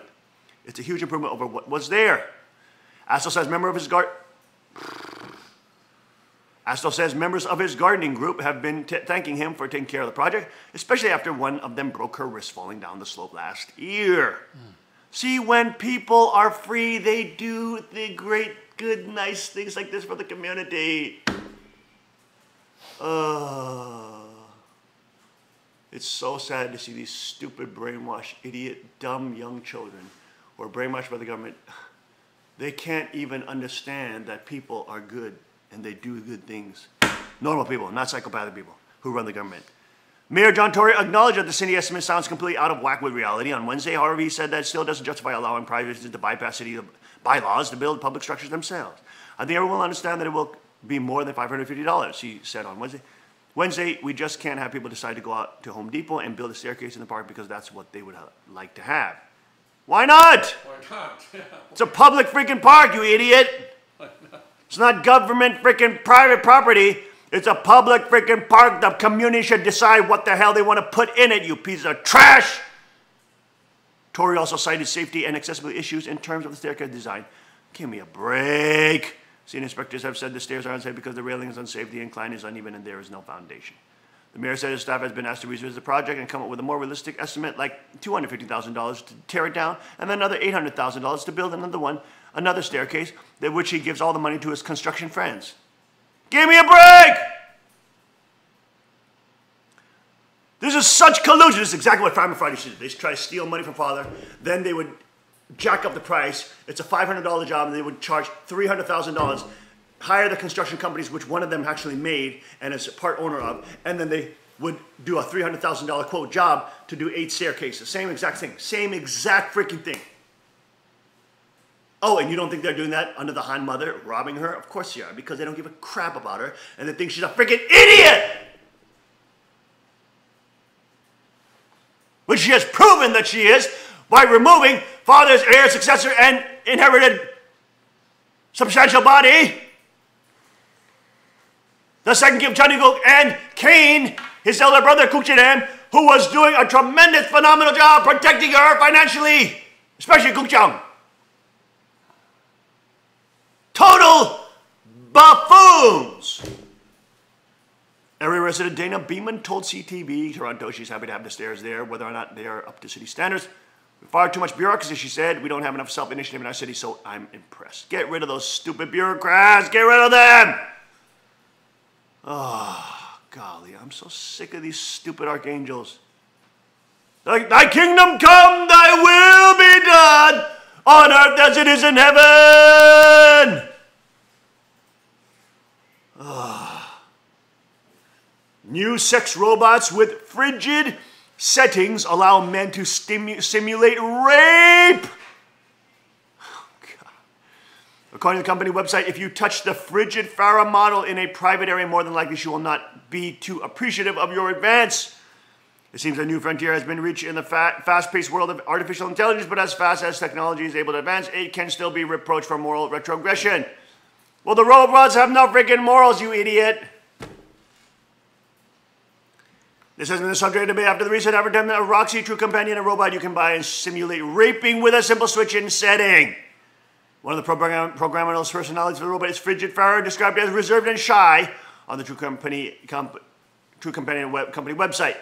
Like Wild Wendy and S&M Susan, whose characteristics are self-described, the website says that for Frigid Farah, if you touch her in private area, more than likely she will not be too appreciative of your advance. In the website's description, the model lacks an attempt to reproduce consent. In the real world, and the companies say that their robots allow everyone to realize their most private sexual dreams, even raping women. Another program personality that has been heavily criticized is the young Yoko, who is described on the website as oh so young, barely 18, and waiting for you to teach her. That's getting them ready to rape young Asian girls. Because they want to sex trade them and buy them out of China with the stupid Xi Jinping harvesting Falun Gong and evangelical Christian members. They want to sell Asian girls so that these pedophiles can pledge themselves on these Yoko, young Yoko. Which of course, they buy these robots, they're going to be imagining they're going to get smaller and smaller girls and babies promoting pedophilia. You know those stupid jihadis are going to be buying those little baby dolls. This is what happens when you leave Christian culture, you stupid piece of idiot trash. This is the type of deviance you're going to get.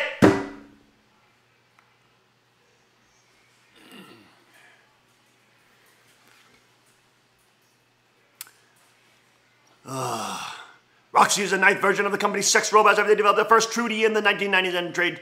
Sex robots have already caught on. The New York Times reports that a California-based company, Abyss Creations,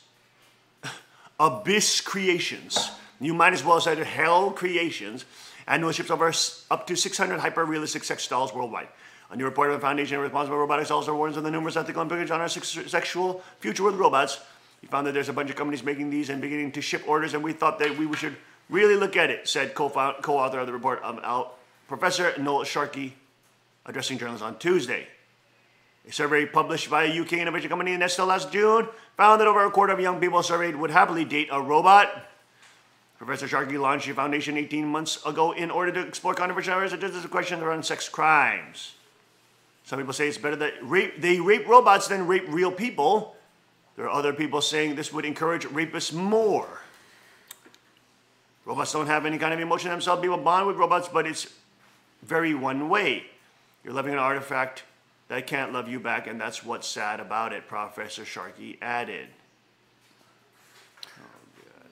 Can I say something about that? Go ahead, Tim. You know, when I was in Korea, of course, in Korea, prostitution is illegal, but it's actually condoned, practiced.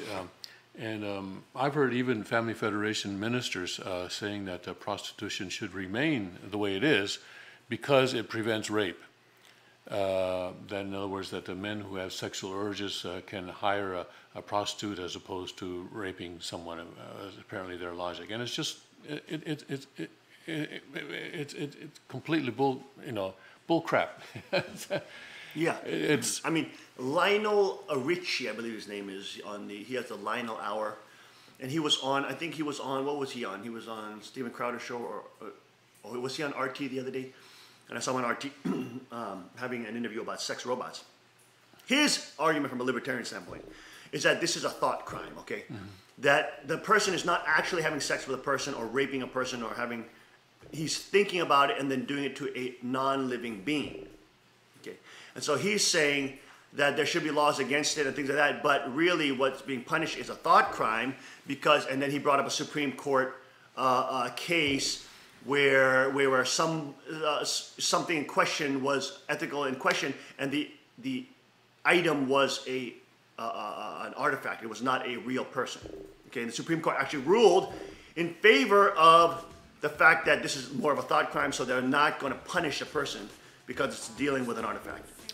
If a person has a sex with a robot and then later on gets Or with married a to a rock. real or with a real woman, then he's Exactly. going to expect the woman to relate to him the way that the robot did, That's absolutely right. and he's going to treat the woman the same way he treated the robot. The real solution to this, obviously, is Christian morals. Children should be taught from a young age that having sex with a robot, you're a loser and you're stupid and you can't deal with real people and you play video games a lot. That's why you're a pathetic idiot. You should be stigmatized, you should be shamed, you should be told that this is wicked and evil. And of course, from a Christian perspective, that robot is still, you're having sexual fantasies about that. And even though it's not a real person, it's in the image of a real person. And so thus you are sinning against God and you are committing a crime against God, you see. So the real solution to this is Christian ethics. Jesus said, if you lust after another woman, and this is another woman because she's in the image of a woman, okay? She's in the image of a woman. So you're lusting and wanting, and you're having adulterous sex with an image of another woman, even though she's not a real woman. So from the perspective of God, you are committing a crime. You are sinning. And that shame and guilt and that purpose-driven guilt, shame, which is very important for society to behave, to have a conscience and to stimulate their conscience. That is the solution to this evil.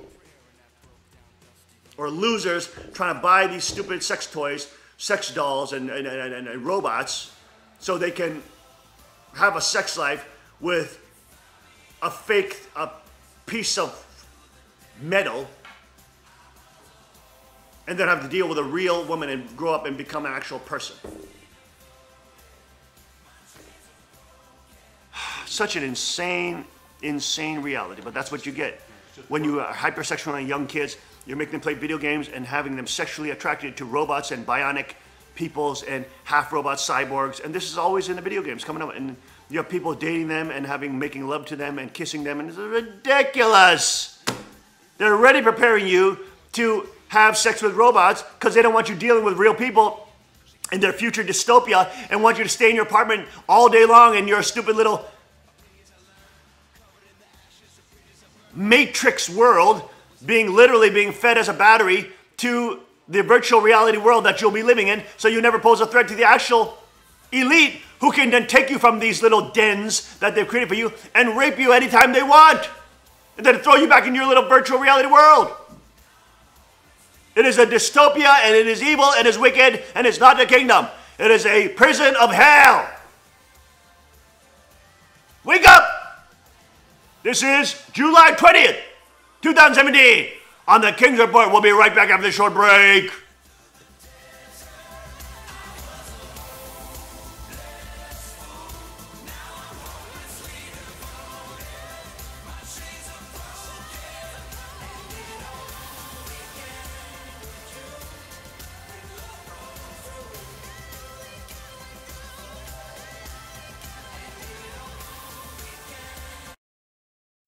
Car Arms, Magnum Research, and Auto Ordnance.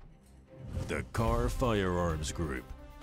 With a diverse product line that blends American craftsmanship with cutting-edge technology.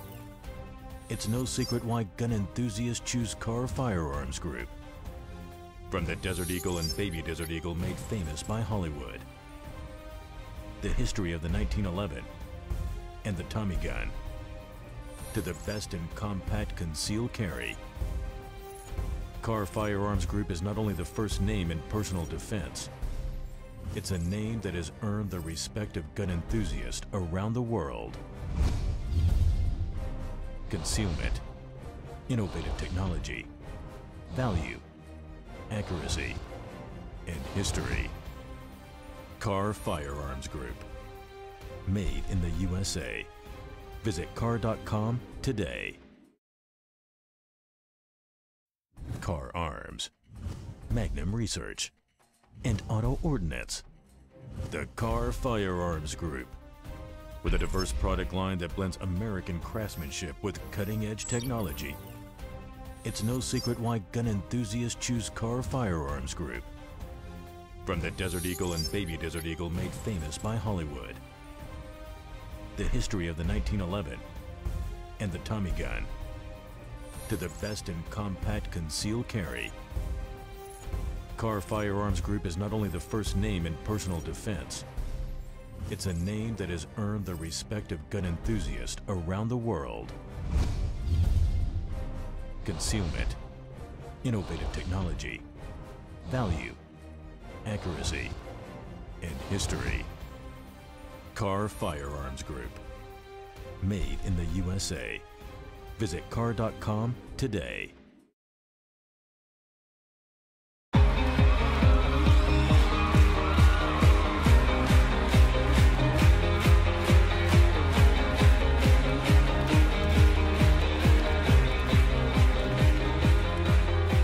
At break of day, in hope we rise, we speak your name. And we are back. Welcome back to the King's Report. This is Thursday, July 20th, 2017. I'm hosting the Sean Moon, second king of Cheongguk. Getting back to the insanity, which is our freaking modern present day. Oh, give me a headache every morning. Minnesota's proposed transgender toolkit for students cause a stir. Oh, my Lord, give me a Transgender freaking toolkit? break. Exactly. Let's what see kind of these tours are bozos there? break this down. Audio. Hold on, why we got no audio? Let's play it again. We got audio? I'm not getting it. Okay, hold on. Let's, one more time. Try it again. Ready? Audio. Panel transgender students got heated this afternoon. The Minnesota Department of Education created some guidelines for the state's K-12 public schools. This afternoon, supporters and opponents of the proposed transgender toolkit, as is known, went to a meeting to share their Freaking opinions. break. As Angela Davis reports, each side has some strong views. The issue of finding the best way to interact with transgender students is so sensitive that even a discussion about it triggers high emotion, especially among the students themselves. And like the times I cry about the most are the times where the teachers didn't understand why my name was important, why my pronouns weren't important, why it was important for me to feel safe in class. More than 200 people came to a meeting at the Minnesota Department of Education. The Minnesota Department of Education has put together a toolkit that many families, parents, moms, dads, students are concerned threatens the body. You're forcing it upon public school students! Schools by allowing mixed-sex access But I want to know what the into tools are. women's Hammer, and men's only wrench, what? spaces like locker Screwdriver, rooms. what? Others What are they talking believe about? this is a step in the right direction to prevent bullying. Transgender and gender nonconforming students are really struggling in Minnesota, and we have Gender evidence and nonconforming data that students, provides us with that information. David Edwards is a parent of a transgender child in elementary school. Teachers are usually pretty great, and kids are really great too, but when they don't know what to do, or if they're uncomfortable or having an encounter... Get your children out of the hands of these crazy lunatics! Some kind of scary things start. Get them out of the public schools, you retards! Get them out! These people are sick! They're mentally deranged! WCCO4 News. Within just the last hour, education... Making leaders your voted kids to mentally approve the deranged. guidelines. Now they will be distributed to school districts and charter schools statewide. This is what you get with the stupid Department of Education! Trump needs to get rid of the dang Department of Education. They're not educating kids, they're brainwashing them to be mentally deranged. They're throwing out biology, saying that X and Y chromosome, XX chromosome don't exist. You determine your gender by saying you're gender, whatever you are. Give me a break. You don't define reality. You either got an XX or XY chromosome. God determines your sex, you piece of idiot. Idiots. Ridiculous.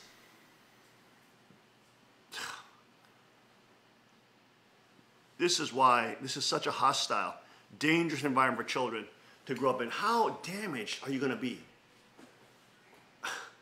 I mean, Not understanding there's male and female and that you can't shape reality and you have to shape to reality. You can't shape reality. You have to shape to reality. Understanding this is one of the keys of being a successful person. You can't just get what you want all the time. You can't what you define all the time. You have to adjust to the markets. You have to adjust to your business partners. You have to adjust to people around you. You have to bend. Sometimes. I'm not saying all the time. Not with principles and things like that. And honor and things like that. You can't just define everything in the world and your reality by saying, I believe I'm a girl when you're a boy. And just say you are and everybody has to pretend that you are. This ain't some kind of make-believe to make you feel good about yourself and your delusions. Reality has reality. That's what we call reality. Because it has reality in reality. Give me a break. Indoctrinating the young kids in the stupid Department of Education, brainwashing them to be totally lunatics. Total lunatics. Ridiculous. To prevent bullying. Yes, it's always to prevent bullying. Not to create more gender dysphoria. So they can hypersexualize your children. Make them more confused. So that they'll never be they'll have no political will or political power to stand up against federal archangels. And they'll just become slaves of the state, thinking that the federal government is protecting them and their little rights when it's really putting them in a little ghetto, in a matrix ghetto, so they can farm them and use them as attack dogs on people who know the real enemy, which is the federal archangels.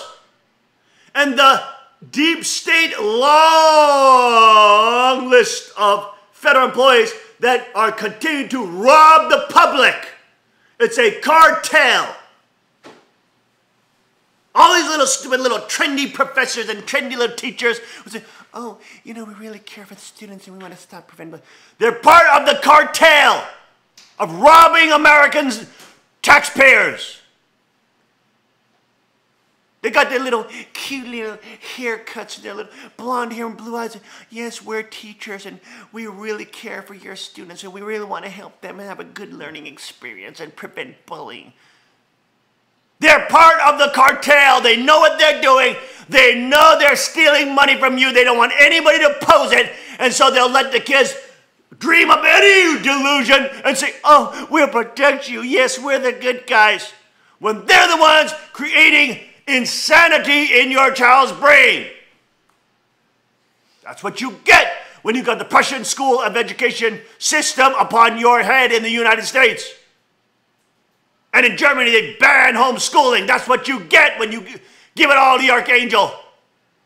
Total social brainwashing, Hitlerian indoctrination. You are stupid if you are not homeschooled children. You are stupid if you have your kids in the freaking public schools indoctrination brainwashing camps. You are stupid. You hate your children. You hate humanity. You hate young people. You want to see them fail and any strip of creativity and strength be sucked out of them in the hands of these cartel members who pose to be nice little teachers wearing purple shirts. Give me a break. Get them out of these crazy idiots trying to hypersexualize them, make them so confused that they'll be so inept. They will never be able to fight against any political elite that is oppressing them, using them as slaves of the state to help steal in their cartel business and their human tax farming. Give me a break.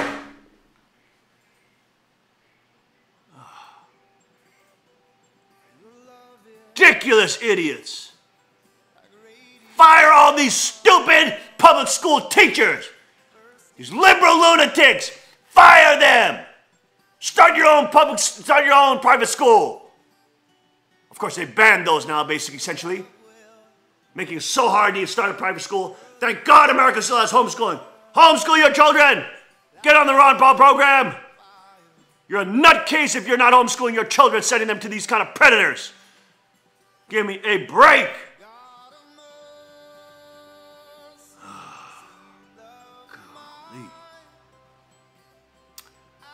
The Jerusalem Post reports U.S. is very concerned by Temple Mount tensions. Islamic body orders Muslim clerics hold Friday prayers near Temple Mount. Trump administration backs principles of Taylor Force Act after a shooting incident last week at the holy site resulted in the deaths of 2 Israeli police officers. Israel's government implemented metal detectors at its entrances. There you go. We now see tensions rising in the Middle East and in the second Israel of Korea.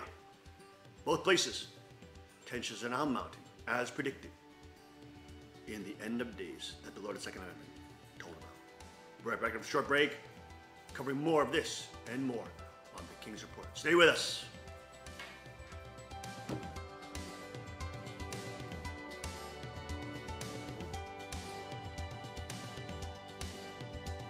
Your love is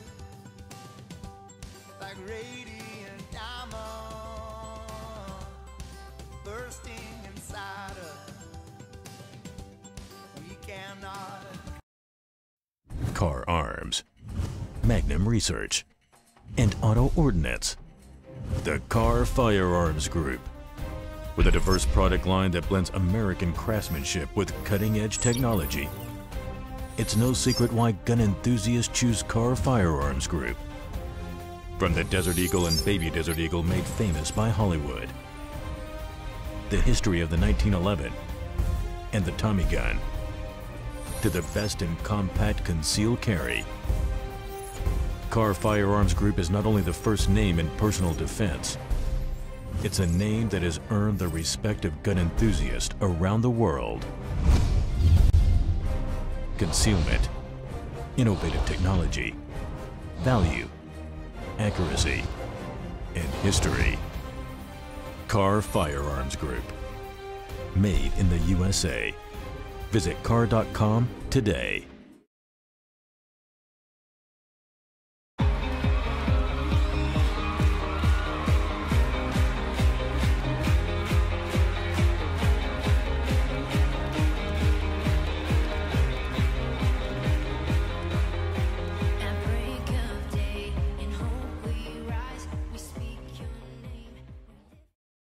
And we are back. Welcome back to the King's Report this Thursday, July 20th, 2017.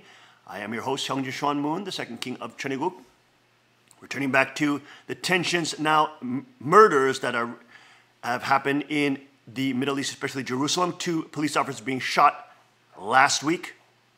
The Trump administration is very concerned at the sight of growing tensions on Temple Mount, known to Muslims as Haram al-Sharif, where security has been tightened since a terrorist attack last week. The United States is very concerned about tensions surrounding the Temple Mount, Haram al-Sharif site, a site holy to Jews, Muslims, and Christians, and calls upon the state of Israel and Hashemite Kingdom of Jordan to make a good faith effort to reduce tensions and to find a solution that assures public safety and the security of the site. Maintains the status quo, White House Press Secretary Sean Spicer said in a statement on Wednesday night. The U.S. will continue to closely monitor the developments. After a terror attack last week at the holy site resulted in the deaths of 2 Israeli police officers, Israel's government implemented metal detectors at its entrances, a change to the status quo in the eyes of worshippers who have taken to ever-growing protests in recent days. On Wednesday, the Waqif Islamic Trust instructed preachers and imams in Jerusalem not to deliver sermons in the city's mosque on Friday, and instead attend prayers adjacent to the Temple Mount. They will not deliver sermons in the mosques, but rather go to the Blessed Al-Aqsa Mosque, Waqif Director Azam Al-Khatib said at a press conference. Waqif is a branch of the Jordanian government that administers the Temple Mount and other Islamic sites in Jerusalem. The Waqif's decision to order preachers and imams not to deliver sermons in Jerusalem Mosque on Friday comes after Israel installed metal detectors on Sunday in front of entrances in Temple Mount. While the Waqif has rejected the metal detectors and called on Muslim worshippers not to go through them in order to enter the Temple Mount, the police have said the detectors are meant to ensure security and were put in place after weapons were found at the site. The police discovered a handful of weapons on the Temple Mount last weekend after closing the site for 2 days following a shooting attack near one of its entrances. Here are some video of the riots near Temple Mount. Let's play those videos now. Here we go.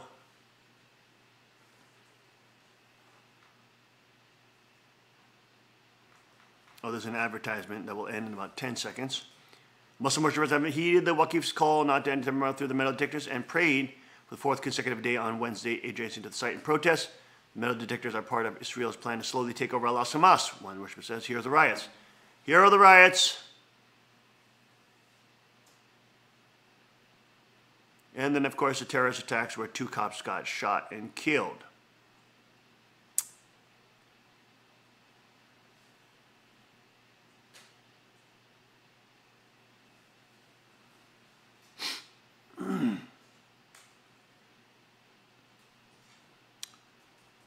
There you go, more tensions rising in Jerusalem. There you go.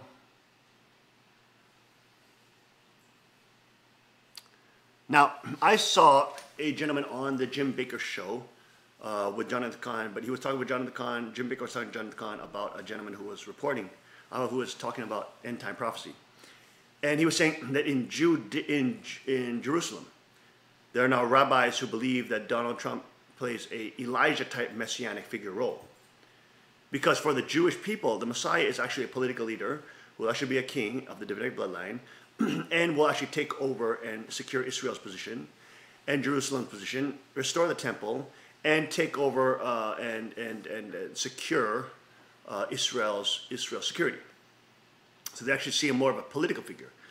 And so they believe that Donald Trump is an Elijah figure that is going to pave the way for a messianic figure to arise in Jerusalem. And they believe that actually that person is already born.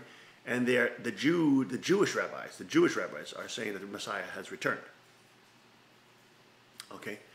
And I heard him talking about this and how Donald Trump may help develop the temple again. There's actually a site in Israel that already has all the temple artifacts ready to go and to be placed back in the temple. There are all the artifacts that are required in there. The menorahs, the candles, the instruments, all those kind of things that were traditionally in the temple, and the preparation for the services in the synagogue is already prepared. So all they have to do is get the word from Donald Trump to have the temple created once again, to establish and actually have rabbis and Jewish worshipers worshiping again in the temple, which of course in the Bible is one of the signs for the coming of God's kingdom. Okay? So even Christians now understanding that these are end times, and these are the times of crisis. We know that there will be chaos both in the centers of God's providence, both in Jerusalem and in Korea. And now you can see there's rising tensions not only in Jerusalem, but also on the peninsula with North Korea. You see? Paving the way for the coming kingdom. So even now Jewish people and Jewish rabbis are prophesying that the Messiah is coming and that the kingdom is coming. So very interesting as that is happening with the microcosm of the sovereignty of the 3 kingships, etc. It's moving forward, and now all things are starting to coalesce into one direction. One direction is happening. In other news, bear walks into home, then poops and leaves. Bruin enter Upper Cache home open door. There's the paw of the bear print. Looks like a human paw. Max Breiter was trying to catch some shut-eye on a warm Sunday afternoon, but his 10-pound canine housemate Rocky wouldn't stop yipping. Rocky was closed in a nearby room of confinement that turned out to be fortuitous. His ruckus was the result of a black bear that had wandered through an open door and into their home at the top of Upper Cache Creek Drive. Now, where is this? Where's Upper Cache Creek Drive? Is this Colorado? Oh, Montreal. No, that's another home. I'm sorry. Another home in Montreal. Wyoming, here we are. Game and Fish Department was alerted, but faced with a cold trail, it decided not to track or trap the animal unless it repeated the behavior. You get a pass once. There you go. Every bear deserves a second chance. In other news, man charged with 12 counts of attempted murder in attack at a cemetery. What a lunatic. In South Carolina, Columbia police have charged a man with attempted murder after they say he intentionally hit 12 mourners with a car at Columbia Cemetery. Officers said late Wednesday night, 64-year-old James Kester is facing a total count of 12 counts of the charge. Police say the victims, who are all part of the same family, were attending a graveside service at Greenland Cemetery when struck by a sedan. Police say that while they believe the suspect meant to do what he did, they're still working to determine a motive. They also say at this point there's no indication Kester knew the victim.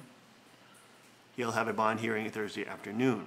The victims all had what are described as non-life-threatening injuries, although one victim's injuries were said to be serious. The victims were taken to the hospital for treatment ranged from 78 to 11 years old. I'm so fortunate there was no one serious injured, Deputy Columbia Police Chief Melvin Kelly said. You hit an 11-year-old child? There you go. 5 of the patients went to Palmetto Health Richland, while 7 went to Palmetto Health Baptist. All 7 patients at Palmetto Health Baptist have been discharged, while 5 victims remain hospitalized at Palmetto Health Richland. The person for whom the funeral was being held was buried. Officials say with the cemetery say. The general manager of Greenland Memorial Park sent News 19 a statement from the victim's family. They do, however, appreciate all the thoughts and prayers being offered on their behalf. For those wishing to send cards and well wishes, please direct those to the Memorial Park office in an effort to protect the family's privacy at this time. There you go. We don't know if alcohol is involved, etc. What type of insanity was involved. Well, funerals can be stressful. Etc. We don't even know if the guy knew the victim. But it's interesting. It brings up, if the guy was a drunk man, let's say he didn't know the victim, he was just drunk and drove off and hit these people. Well, in Chunagug, that would be regulated locally. So you would have competition between states that would say, oh, we would allow for this type of regulation of alcohol, and or other states that would say, well, we want to regulate it a little more this way. Now the Constitution, of course, prohibits the complete banning of the illegal substances, but we're talking about regulating it, whether or not they're going to put, in the United States, tobacco is regulated by, you have to put official warnings on, you have to put, some states, you have 18 or older, whatever the laws are for smoking, whatever they're. Okay, so there will be competition between those states, but in the end, they'll not be able to surpass the Constitution, which has the final say, of course. And of course, even though they try to do socialist schemes, and they try to do type of regulatory schemes, in the end, that can never surpass the 10% ban on the federal government's size. So either way, they're screwed. And in the end, people will have freedom and sovereignty and, of course, conscience to determine how to punish these type of people. Let's say, for example, if alcohol was involved. How to punish them, that will be up to their local areas, and they will be judged with the severity of the law. In other news, Trump ends covert CIA program to arm anti-Assad rebels in Syria, a move sought by Moscow. Wow, yes! Look at this. Trump is starting to de-weaponize. They call it anti-Assad. This is ISIS. You understand? Look at this idiot New York. Is this New York Times? Yeah, I figure it's the WAPO, the Washington Post. They don't even name them. To arm anti-Assad rebels. Are you kidding? This is ISIS. This is ISIS. He's stopping weaponizing ISIS, not anti-Assad rebels. They're not rebels against, they're freaking ISIS who are trying to take over the country. They're enemy invaders. They're not rebels. They're trying to say that they're rebels like the Star Wars, like the good guys. No, these are ISIS. Fantastic. Trump ends the covert CIA program that Obama started that arms ISIS and protects ISIS and jihadis. And he's defunding them and de-weaponizing. Fantastic! That's good news. That's good news. We're happy about that. On the King's Report, we'll be right back after this short break. Stay with us.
Yep. Yeah. Twice. Okay.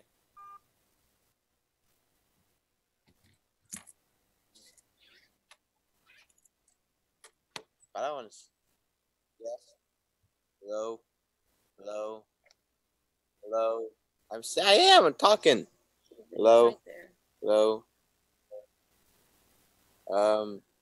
Doesn't Apple have Now some the light of glory arises like the sun that shines on high. Now awaken in freedom. Oh, revive your spirits. Oh, revive. Wake the mountains and the valleys. Bring. Okay, what's your Gmail?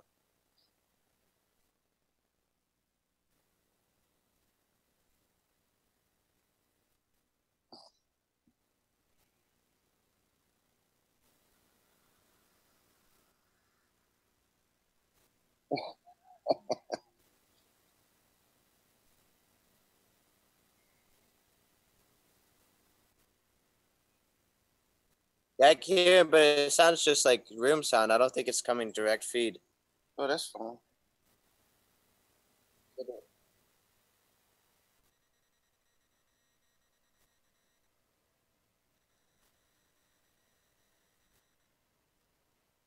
Hello? If you turn off our video, it might be.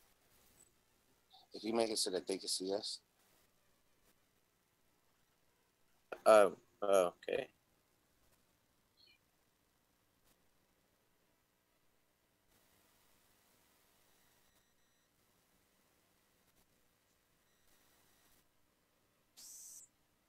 It's a little bit laggy, Rio.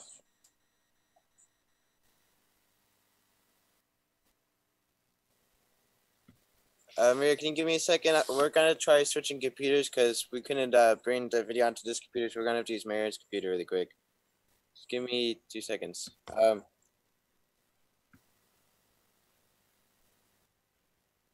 Okay.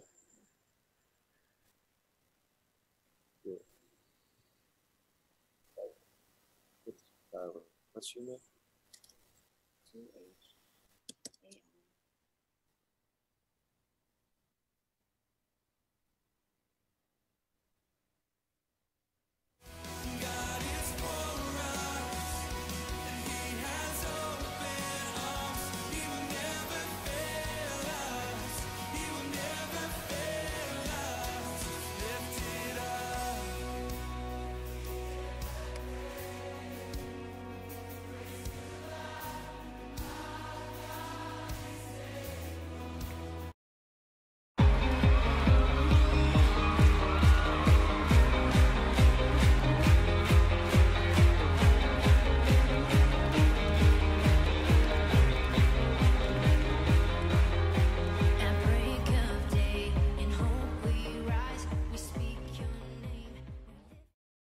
And we are back. Welcome back to the King's Report this Thursday, July 20th, 2017. I'm your host, Hyung Sean Moon, second king of Cheonggyegung, broadcasting live from the Cheonggyegung Palace, overlooking the tri-state area on this hazy, hot, and humid day as we're trying to solve the issue with the filter for the koi pond this morning with all the folks that are here gathered in the King's Report studio audience. Back to top news as we work out the Skype with the young people.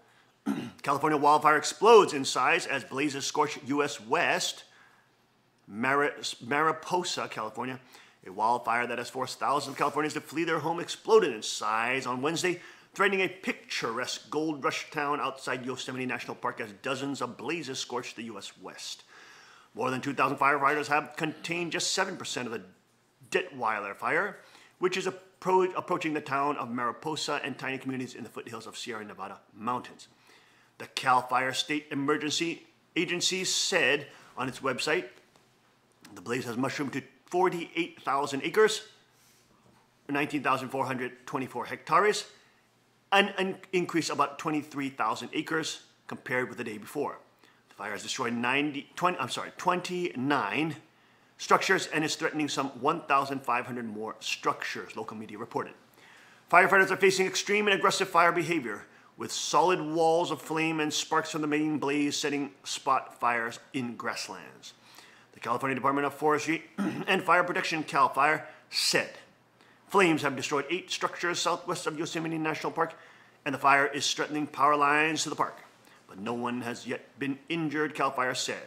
The small communities of Coulterville and Greeley Hill were ordered evacuated on Wednesday. The Mariposa 2,000 residents were told to leave town on Tuesday after its power and water links were damaged. In total, nearly 5,000 people are under orders to vacate their homes, officials said. Many summer vacationers visit Mariposa, which is largely dependent on tourism. The town, taking its name from the Spanish word for butterfly, was founded during the California Gold Rush in the 19th century and is surrounded by pine-covered hillsides. It boasts the state's oldest law court, built in 1854 in a Greek revival style and topped with a clock tower. The town's hospital, called John C. Fremont Healthcare District, and its 14 patients did not evacuate at the advice of fire officials, said the facility's interim CEO, Matthew Matheson. Maybe the most elderly patients could endanger their health, he added. If we can keep them here and limit that stress and they're safe, then that's what we're going to do. The California blaze was among 37 active large fires spread across 12 western states as of Wednesday, according to the National Interagency Fire Center's website. Governor Jerry Brown declared a state of emergency for Mariposa County on Tuesday, dispatching resources to the area. There you go. Wildfires now consuming the west coast. Cursed be the machines, for they shall inherit the earth. The Weekly Standard reports. Have a question for Matt. Okay. Dear Matt, I have no objection to watching free enemies and what is this? Frenemies. Frenemies and office rivals being made redundant in the machine age. But I was wondering what you thought about automation, friend or foe. From Scranton, PA. There you go. While some people like to stay in shape by taking bar A classes or doing high-intensity interval training, I stay healthy, at least mentally, by savaging tech triumphalists and their advances at every turn. Over the years, I've pillared everything from social media to meme culture to Google Glass. Why, back in the early aughts, I even took after poor harmless DVDs as VHS was wending its way towards extinction. Winding, it should be. Sensible Luddites would be ashamed of that last stance. I should be too, after all, now that DVDs are on their way out. Even I have moved on to streaming video like the rest of the bleeding herd. And yet I'm not. In retrospect, my DVD aggression seems peevish and short-sighted, like shooting an ant with an elephant gun. DVDs hardly represent the singularity, but so what? I'd overreact less to the forced obsolescence perpetually being inflicted upon us if only my fellow sheeple reacted more. Especially when the obsolescence being planned isn't that of Blockbuster Video, but rather of their very selves and the vocations they allow those selves to buy the eye crap and other techno-narcotics which render them so comfortably numb. Once the end of work comes, as so many techno-futurists predict, and we've involuntarily tagged out with our robot counterparts, leaving us endless time for leisure, what precisely we will pay for all this leisure with micropayments from the data collectors at Google from our hentai porn searches with memories of relevance. Instead, Americans play the short game, forever standing at attention with their ears cocked towards Silicon Valley, listening for their master's voice to tell them what's next, assuming that next is something they'll even be permitted to partake of. A very large assumption in the area of automation, the declared purpose of which is to cancel humanity right out of the equation.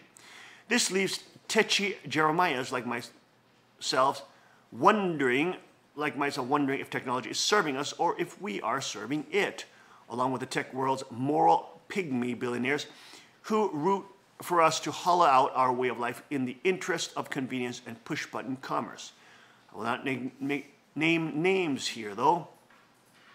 One rhymes with Bezos.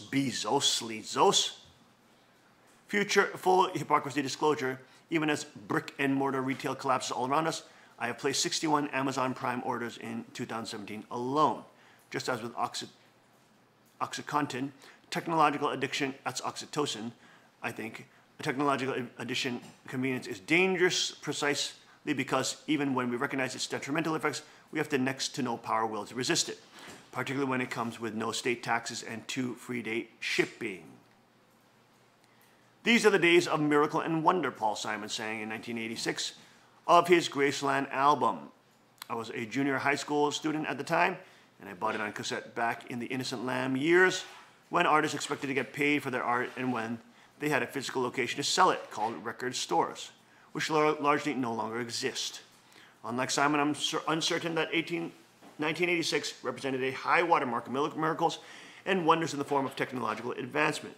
Some of us remember it as the year IBM introduced its first laptop, the PC Convertible, weighing in at a svelte 12 pounds.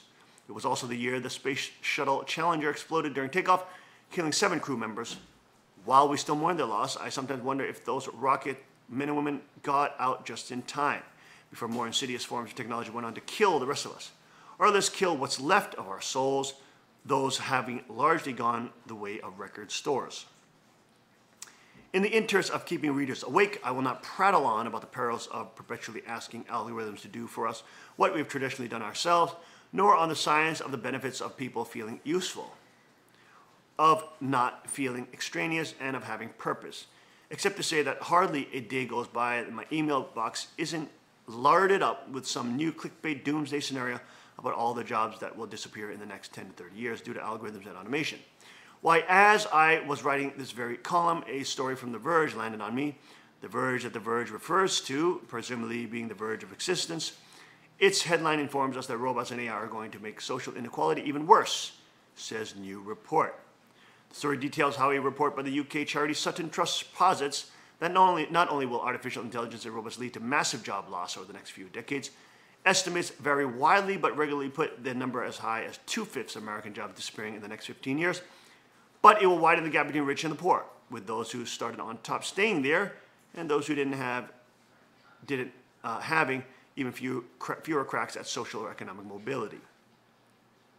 And it's not just assembly line workers who need fear being replaced by robots anymore. The study hedges the softer skills will now be rewarded, those such as confidence and communication, but putting a premium on those attributes nearly makes journalism sound like a growth industry, as it boasts no shortage of cocky practitioners who are incapable of shutting up.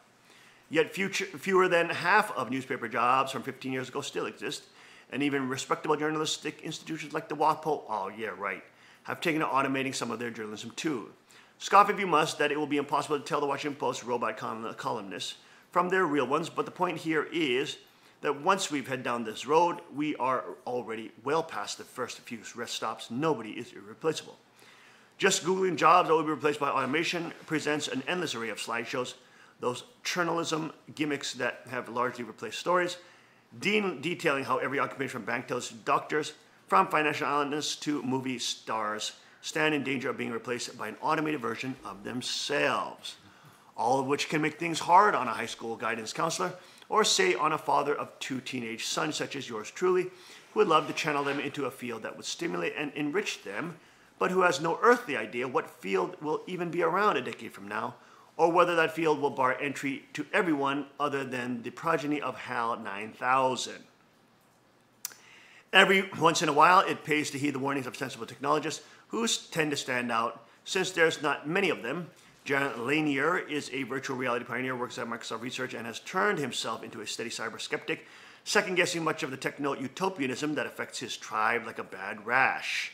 7 years ago, he wrote an important book, You Are Not a Gadget, that gains more relevance with every technological lurch forward, as he himself experienced blowback for questioning the beneficent wisdom of our new dear leaders. He writes, some people say that doubters of the one true path, like myself, are like the shriveled medieval church officials who fought against poor Johannes Gutenberg's press. We are accused of fearing change, just as the medieval church feared the printing press. What these critics forget is that printing presses in themselves provide no guarantee of an enlightened outcome. People, not machines, made the Renaissance. The printing that takes place in North Korea today, for instance, is nothing more than propaganda for a personality cult. What is important about printing presses is not the mechanisms, but the authors. More and more it seems that technology billed as freeing humanity is now being used to replace it outright. The car is quite literally becoming the driver, Linear bemoans the missionary reductionism that smothered the internet with the rise of Web 2.0 as the wonderful strangeness of individuality and personhood gradually came to be leached away by the much-making process, with everything from Facebook organizing people into multiple choice identities to Wikipedia seeking, quote, to erase point of view entirely. Linear goes on. If a church or government were doing these things, it would feel authoritarian. But when technologists are the culprits, we seem hip, fresh, and inventive. People will accept ideas presented in technological form that would be abhorrent in any other form. It is utterly strange to hear my many old friends in the world of digital culture claim to be the true sons of the Renaissance without realizing that using computers to reduce individual expression is a primitive, retrograde activity, no matter how sophisticated your tools are. Wow. While Lanier wasn't talking about automation or AI specifically here, there is of course no faster slide to reducing individual expression than by eliminating the individual altogether, which seems to be the animating motivation of the architects of the near future economy. But the principle that everyone is replaceable does bring comfort. For just the other day, I came across a heartwarming piece in Computer World. It explored the research of Evans Data Core, which surveyed 550 software developers, asking them about the most worrisome aspects of their career. Ranking second and third, respectively, was a platform that they were working on would become obsolete 23% or wouldn't catch on 14%. What kept a plurality of them up at night, 29%, is that they and their development efforts would be replaced by artificial intelligence. In other words, people who are designing the machines to replace us live in abject fear of being replaced by the machines that they've created. To which I had one word reaction: good. Maybe that's not the most charitable impulse, so forgive me, software developers, for now anyways, and no thanks to you, I'm only human. Robots creating robots. Creating robots. There you go, folks. Roger Stone makes an epic speech for the Bundy political prisoners. Do we have them queued up at the DP road trip? Let's bring the team in from the DP road trip. Who are those fools in the TV station going on? I see some faces over there. Go ahead. Put them up on screen, guys. Tech team, put them up on screen. There you go. And there we are joining. Wait, no, hold on. Get them on. Get them on. Come on. Where you at? Where you at? They're not up yet. There we go. Now they are up on the DP road trip with Jamal and Layla Johnson, Shigeru and Mary and Laria, joining us this morning, July 20th, with their report on the epigenetic unlocking of the young people doing the DP Divine Principle road trip with absolute sex teaching and being honorable, moral, and wonderful future spouses for their future husband and wife, and unlocking one incredible epigenetics as they make their way down to Florida. Hopefully they'll be able to get some alligator meat down there and hopefully do some scuba diving. We don't know. Let's hear from more from Jamal Johnson, Shigeru, and Marianne Laria. Go ahead, Jamal. So yeah, yesterday was Man on the Street Day. We traveled down to Georgia, and we're here in the Savannah area in a park called Skidaway. In Savannah, Georgia, Savannah. Go ahead. Yeah, they got palm trees down here already. So they took some of the questions from the education, and they had to discuss those things with people on the street. I wasn't there. I had to do another duty. Me and Lila were shopping. We had to pick up some food for the next couple of days because we're going to be out in the sticks for the whole 2 days. And while we were shopping, Shigeru took everybody down to downtown Savannah, and we can hear from Shigeru about that. Yes, yesterday I was surprised by how well it went. I was really thinking things were going to end up badly, but everybody had a really good experience. So many people had, they got so much energy from it. They were able to truly maybe we weren't always able to convince the people, but we were able to at least, you know, prove a point. Oh, and good. So one experience I had is I was talking to this old Christian man, and we had a great conversation. I was talking about why is God a he, and like original value for creation and principle of resemblance. And so I was having a great conversation with this guy. Jamal calls me up, and I walk away, and I see on the ground a smiley face on this little wooden disc. And then as I flipped it over, it said that you are loved. And then on the side of the disc, it said John 3:16. Wow. And so that was wow. a really like powerful message. Wow. God spoke. See the disc. Are they lagging behind on the internet connection there? As our tech team tries to bring them back in, let's renew their Skype and have them be brought back in. But Shigeru sharing one of his stories where he was on the streets doing question and answering and getting up on the streets, you know, having debates with people.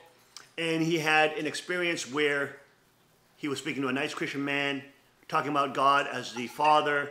And remember, we talked about this morning, there's a huge difference between patriarchal societies. Christian patriarchy does not oppress women. It protects women and children. Islamic patriarchy and jihadi patriarchy totally dominates and oppresses women. As we showed with the David Wood video and the 3 quotes that every woman should know about Islam. They are not the same. They have cultures which are patriarchal, like Christian culture, that protect women and children. They don't let you just rape your wife, or they don't just tell your wife that she has to jump off her camel or stop at the oven to bang you when you want to be banged. They teach you to love your wife unconditionally, be patient with her, and be loving as Christ is loving to you, giving you all sorts of mercy and grace. For you do not deserve to be in the kingdom of God, but you are given to by grace and the suffering of Jesus Christ and the suffering of the Lord's second advent. So patriarchal society in itself is not evil. Patriarchal society, Christian patriarchal society, creates the most protection for women and children. It gives capital punishment to pedophiles.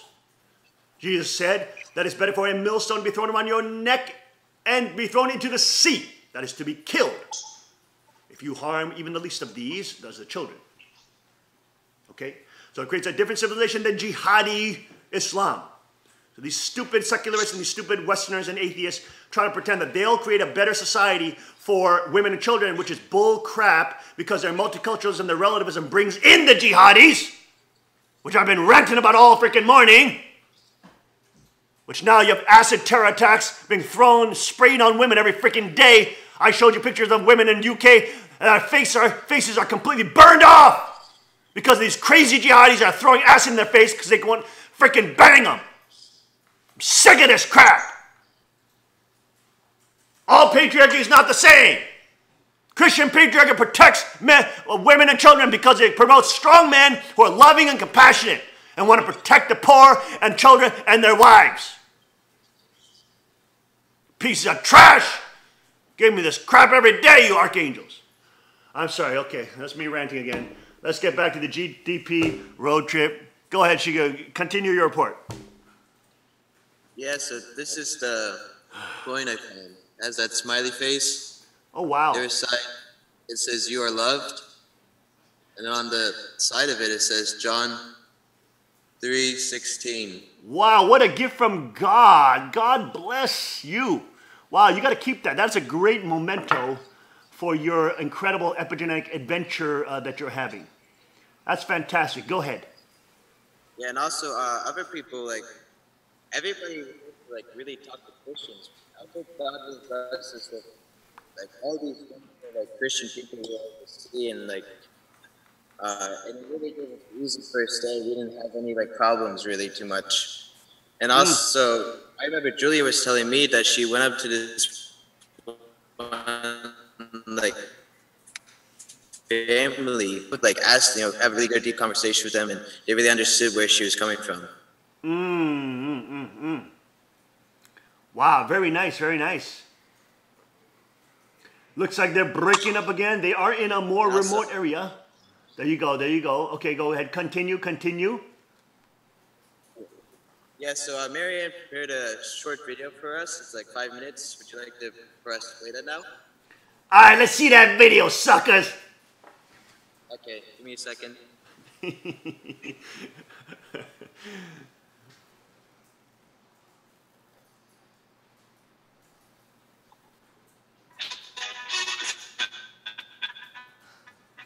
Daggone it, we're getting laggy.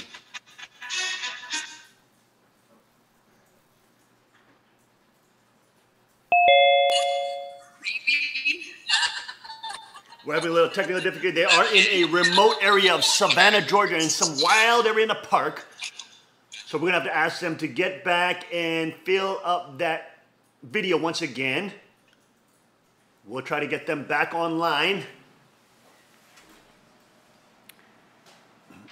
In other news, as we continue to bring the connection back, they are in a more remote area near Savannah, Georgia.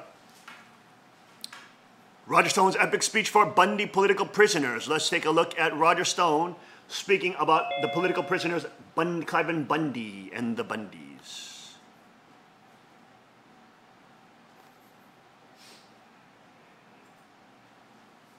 Audio.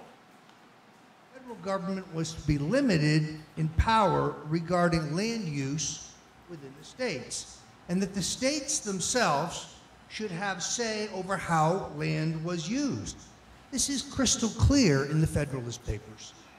Over time, as if in slow motion, our enumerated constitutional rights have been eroded to the point of being unrecognizable. Militarized federal agencies are destroying families, livelihoods, and children's future.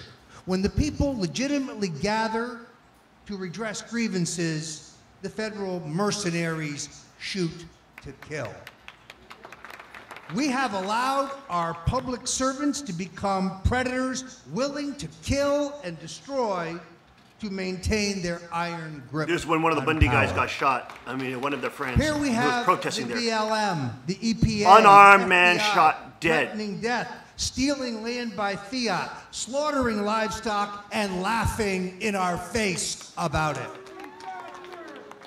We have allowed Look at these our militarized, public servants ridiculous to become federal police. modern-day Ridiculous. robbers.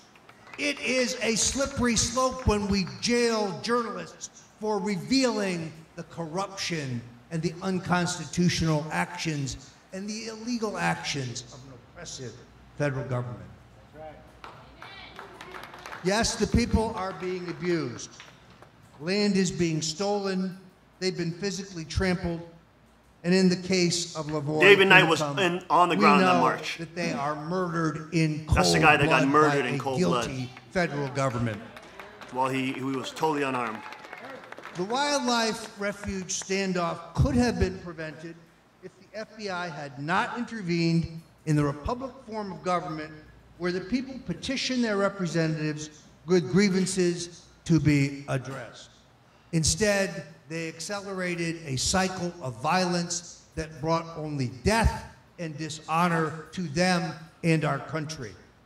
I think it was John Kennedy who said, "Those who make peaceful revolution impossible make violent revolution inevitable." While the men of the Bundy clan and their supporters rot in prison, federal agencies have not given up trying to take everything from us. These men stood up for their God-given rights and the rights of their neighbors, and now we must stand up for them.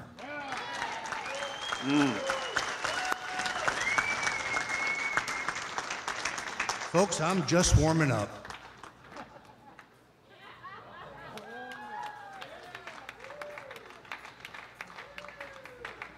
Even more egregious than the abuse of the Bundys are the actions of the federal government in the wake of that standoff. The actions of U.S. District Court Gloria Navarro are a disgrace for the judiciary.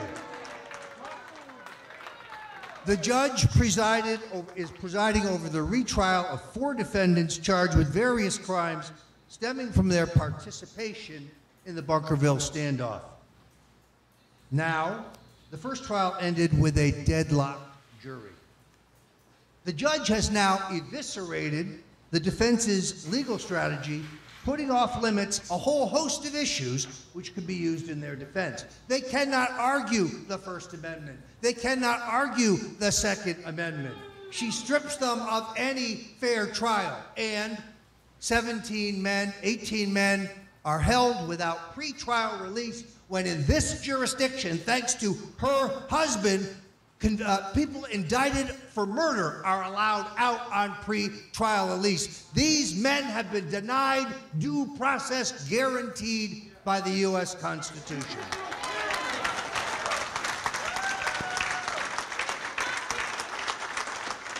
They are not allowed in their defense to review the actions of the BLM leading up to this incident or to mention the federal mistakes such as the First Amendment zone created for protesters. They are not allowed to mount any reasonable defense. Cliven Bundy is not allowed to choose his own lawyer.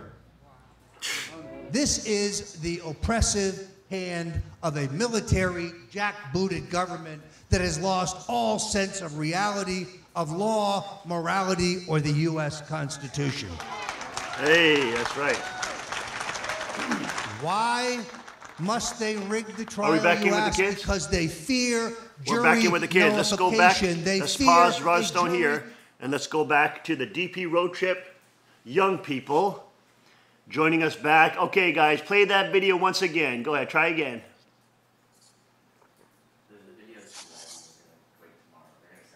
Okay, they're going to send it tomorrow. You're going to send the video tomorrow? Yeah. Okay, then continue your report. Go ahead. Okay. So, it's been pretty good. Everything's been wonderful, and Marion here's been taking videos so she can make a big overall video of everything. You want to talk about that? Yeah, I can talk from my experience. Being a participant in this really big trip, it's really significant to the meaning of what we're doing. We're trying to bring kingdom culture, and I have a different mission. My mission is to bring this fresh feed for you guys. And Uncle Kudra keeps telling me that if it's not, No, if you don't, if you don't take a picture, it didn't happen.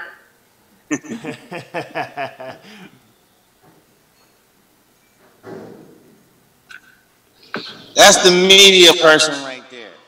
So he's gonna make the peace police, peace militia set it off on the internet. If it don't have a picture, it didn't happen. They're creating a video documentary about the experiences. Now, so you guys were in North Carolina the day before, and you now traveled down to Georgia. Is that correct? Yes. And where will you be going today? Today's Shigeru's doing bushcrafting challenges. I'm going to scout out a spot on the beach for jiu-jitsu, and while they're doing some bushcrafting challenges, logging their bushcraft challenges, because if they don't complete their bushcraft challenges, they can't get the certificate from the King Daddy. So we're going to wind up splitting up again today while I go look for a spot on the beach, and then tonight we're going to do 6-mile trek in the afternoon and beach brawl. Whoa, hey, there you go. There you go. What was that? Today is the no running water challenge.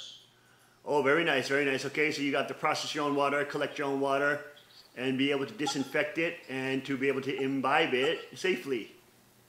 Yeah. They have a pond here called Alligator Pond. So I asked the ranger, are there alligators around here?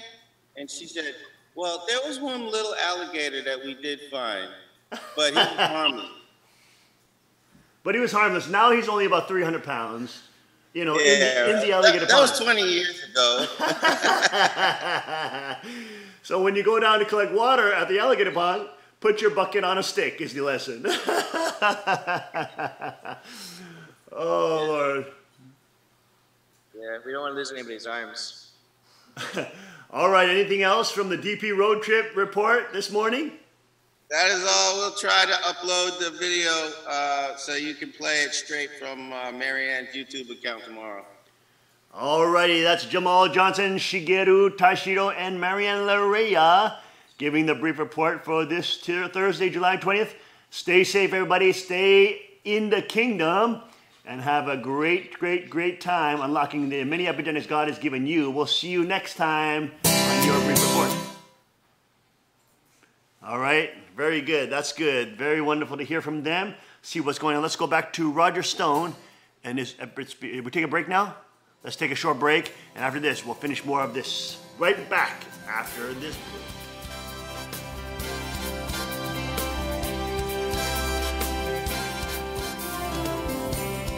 May our homes be filled with dancing. May our streets be filled with joy. May justice found Jesus. Car Arms, Magnum Research, and Auto Ordnance. The Car Firearms Group. With a diverse product line that blends American craftsmanship with cutting-edge technology. It's no secret why gun enthusiasts choose Car Firearms Group. From the Desert Eagle and Baby Desert Eagle made famous by Hollywood. The history of the 1911 and the Tommy gun. To the best in compact concealed carry. Car Firearms Group is not only the first name in personal defense, it's a name that has earned the respect of gun enthusiasts around the world. Concealment, innovative technology, value, accuracy, and history. Car Firearms Group. Made in the USA. Visit car.com today.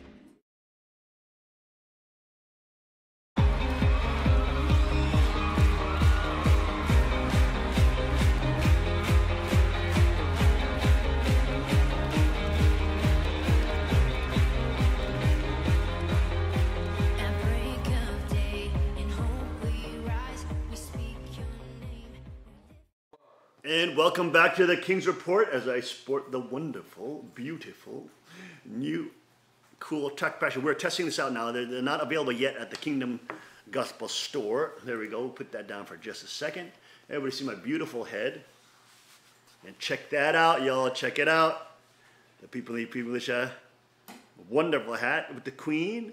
Look, we're matching. Woo. She looks really cool in digital camo. And that hat looks dope, dope, dope in digital camo. How cool does that look, boys?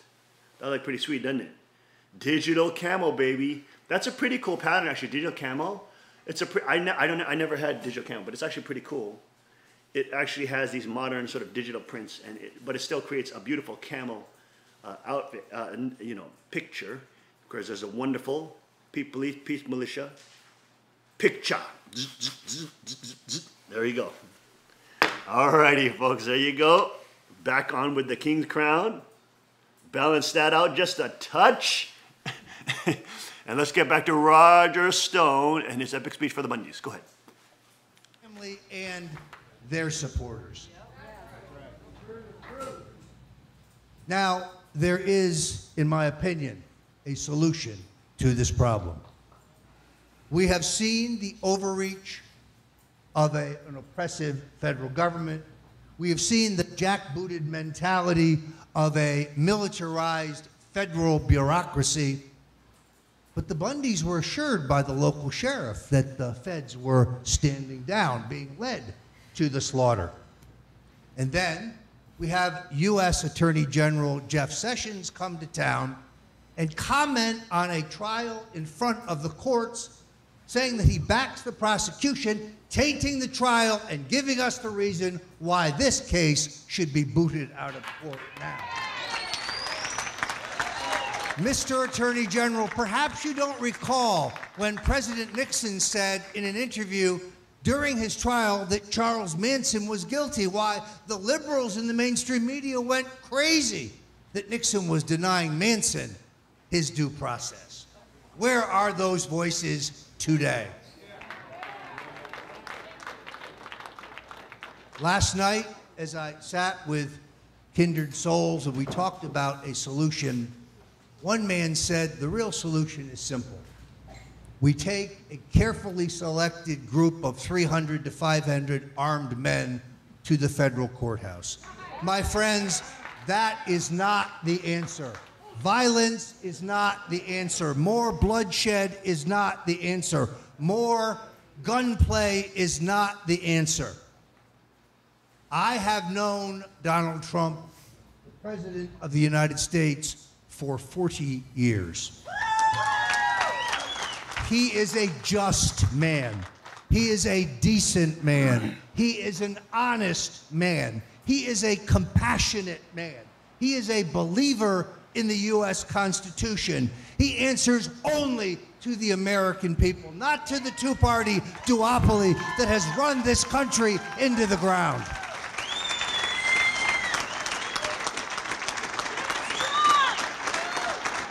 Trump, get him.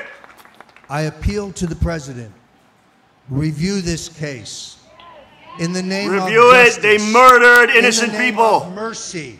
In the name of fairness. Pardon every member of the Bundy family. Pardon them. Supporters and do it. That's true. He should pardon them. He should pardon them. They did nothing wrong. The BLM was the forceful military that came in to threaten them and then eventually killed one of their supporters. And in the act of mercy and justice, Unarmed, by the way. these patriots. Let's be clear. We will not be silenced. We will not be intimidated. We will not be censored. We will not go away, and we will not shut up. We are in this fight to the end. Now, we know that the illegal, unconstitutional, and outrageous actions of Judge Navarro, a vestige on the bench given to us by Harry Reid, the single most corrupt man in American political history, That's right. who, as a casino control commission, was Trash, known as total Paper Bag trash. Harry, because if you gave him cash Predatory, in a brown paper psychopathic bag, scum, you could get whatever Harry you Reid. wanted. This piece of human excrement, posing as a human being, is a disgrace to his state and his country. That's right. He is a pathetic piece of human excrement disguised as human being. Judge Navarro does his dirty work today. That her husband is a prosecutor is another reason why this case has been tainted. Now, I have little question that a legitimate case could be made to overturn convictions of the Bundy men and their supporters in a kangaroo court, but it would go to the Ninth Circuit, one of the most liberal circuits in the country. Boo! Should we lose in the Ninth Circuit?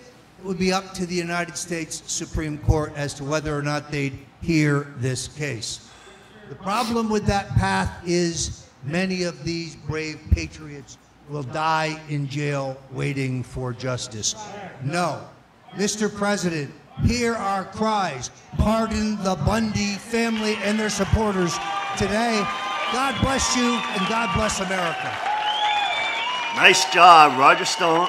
Roger Stone, who was politically trying to be assassinated. They tried to assassinate him just a couple months ago by poisoning him with polonium, a chemical that only can be found basically in nuclear facilities, and with high levels of access granted. So we know that it probably most likely points to somebody with internal access in the deep state, but they tried to kill him with polonium. Polonium, I believe, is the chemical they were trying to use to kill him. He had third-party researchers do the poison test, and he was confirmed with a polonium poisoning, right? Polonium, is that what it's called? Polonium poisoning. So they did try to kill him. InfoWars teaches private security a lesson. Rent-a-cops try and kick reporter off sideway only to get a lesson in free speech. Let's see this fun lesson. They're launching a whole new series called Fly Over America. Are you a deplorable? Millie Weaver there. Deplorable. Definitely. Talking to different conservative voices. We actually live normal right outside of citizens. Denton. I just graduated from UNT, so a lot of liberals there. And as you know, like, well, Denton County voted Republican, but Denton City voted Democrat. Is this not public? This guy's gonna harass us. Is this not the public sidewalk right here? There's a self-appointed rent-a-cop saying it's not a public access point this? or highway sidewalk when it is. Are you serious? So this guy's seriously trying to call, yeah. Woo!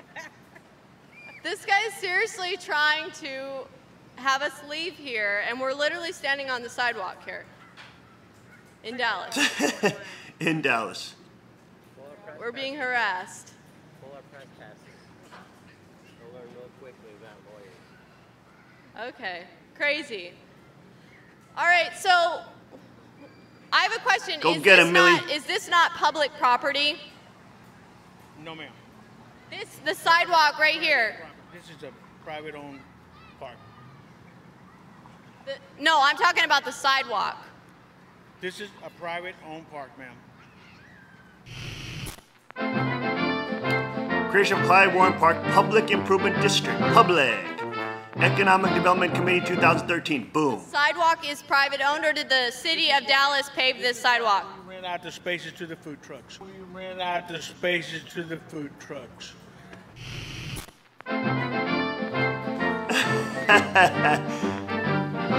There you go. Because they pay for the food spaces, and all this sidewalk here, all the way to the very end, belongs to Clyde Warren Park. And all this sidewalk here, all the way to the very end, belongs to Clyde Warren Park.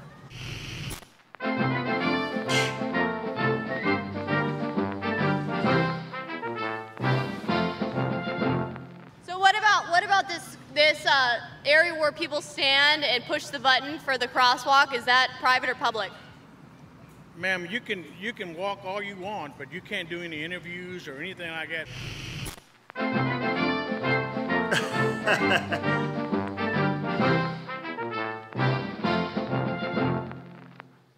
Because this is a private. We're not even in your park. We're on the sidewalk. We left the park. Ma'am, I don't want to argue with you. Okay. You know, you're arguing with me because, you know, what does this say here? Security? What does this say here? Security? Do you think security would be telling you anything wrong that would be wrong for this park that we're not already, you know, licensed to do? This is what we're here for, because they pay us to make sure that the rules, and that's just why we have rules on our board up there. You know, if people don't want to abide by the rules, and open to the public. you know, this is why. The kind of rules we all have to abide by. It's called the Bill of Rights and the Constitution. That's right. You might have the Bill of Rights rules and all that you got, sir. And I wish you quit filming. I wish you quit filming. No, I don't want you to film anymore. No, you don't film it anymore. It's perfectly legal to film people who don't want to be filmed as long as it's happening in public.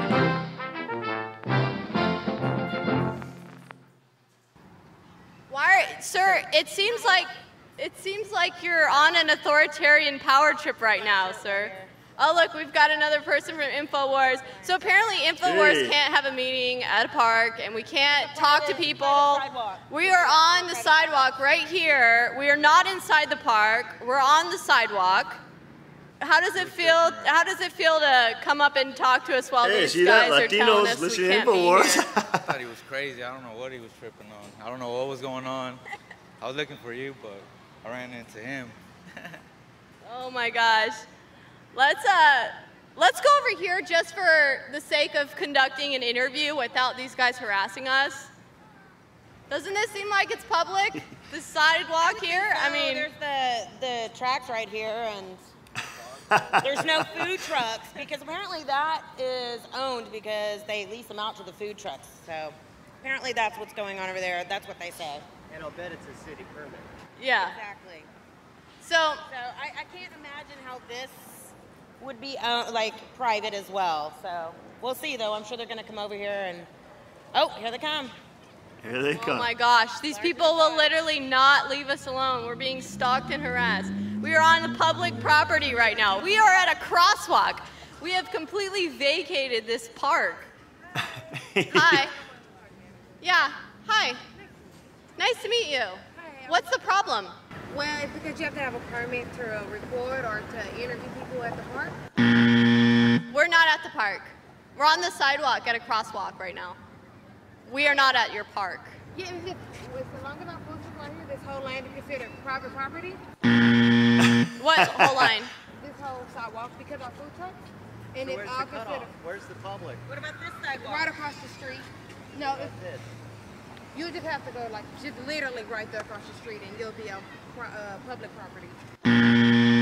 But we are privately owned park, and that's why you have to have the permit. That's all.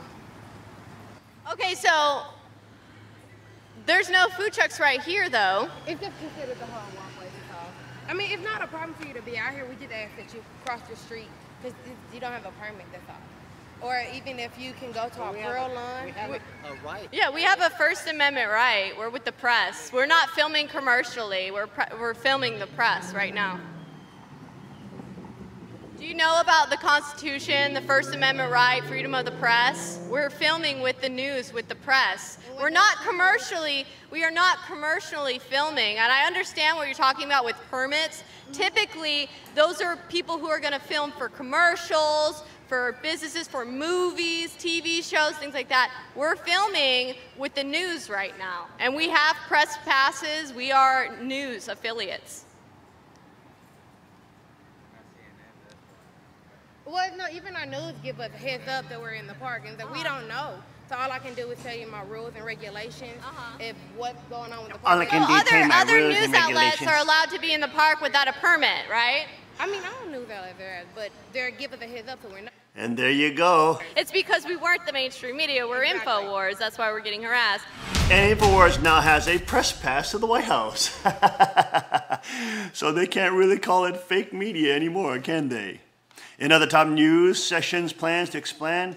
Wow, this is a great piece by David Knight, who's actually attacking Sessions, saying that if you have no property, you have no rights. And you are the property, I'm sorry. If you have no property rights, you are the property. Property rights are fundamental to free people and a free society. A society would have no property rights, no judicial process before seizing property is a society of slaves where the owners can take whatever they wish, when they wish, under whatever pretense they choose.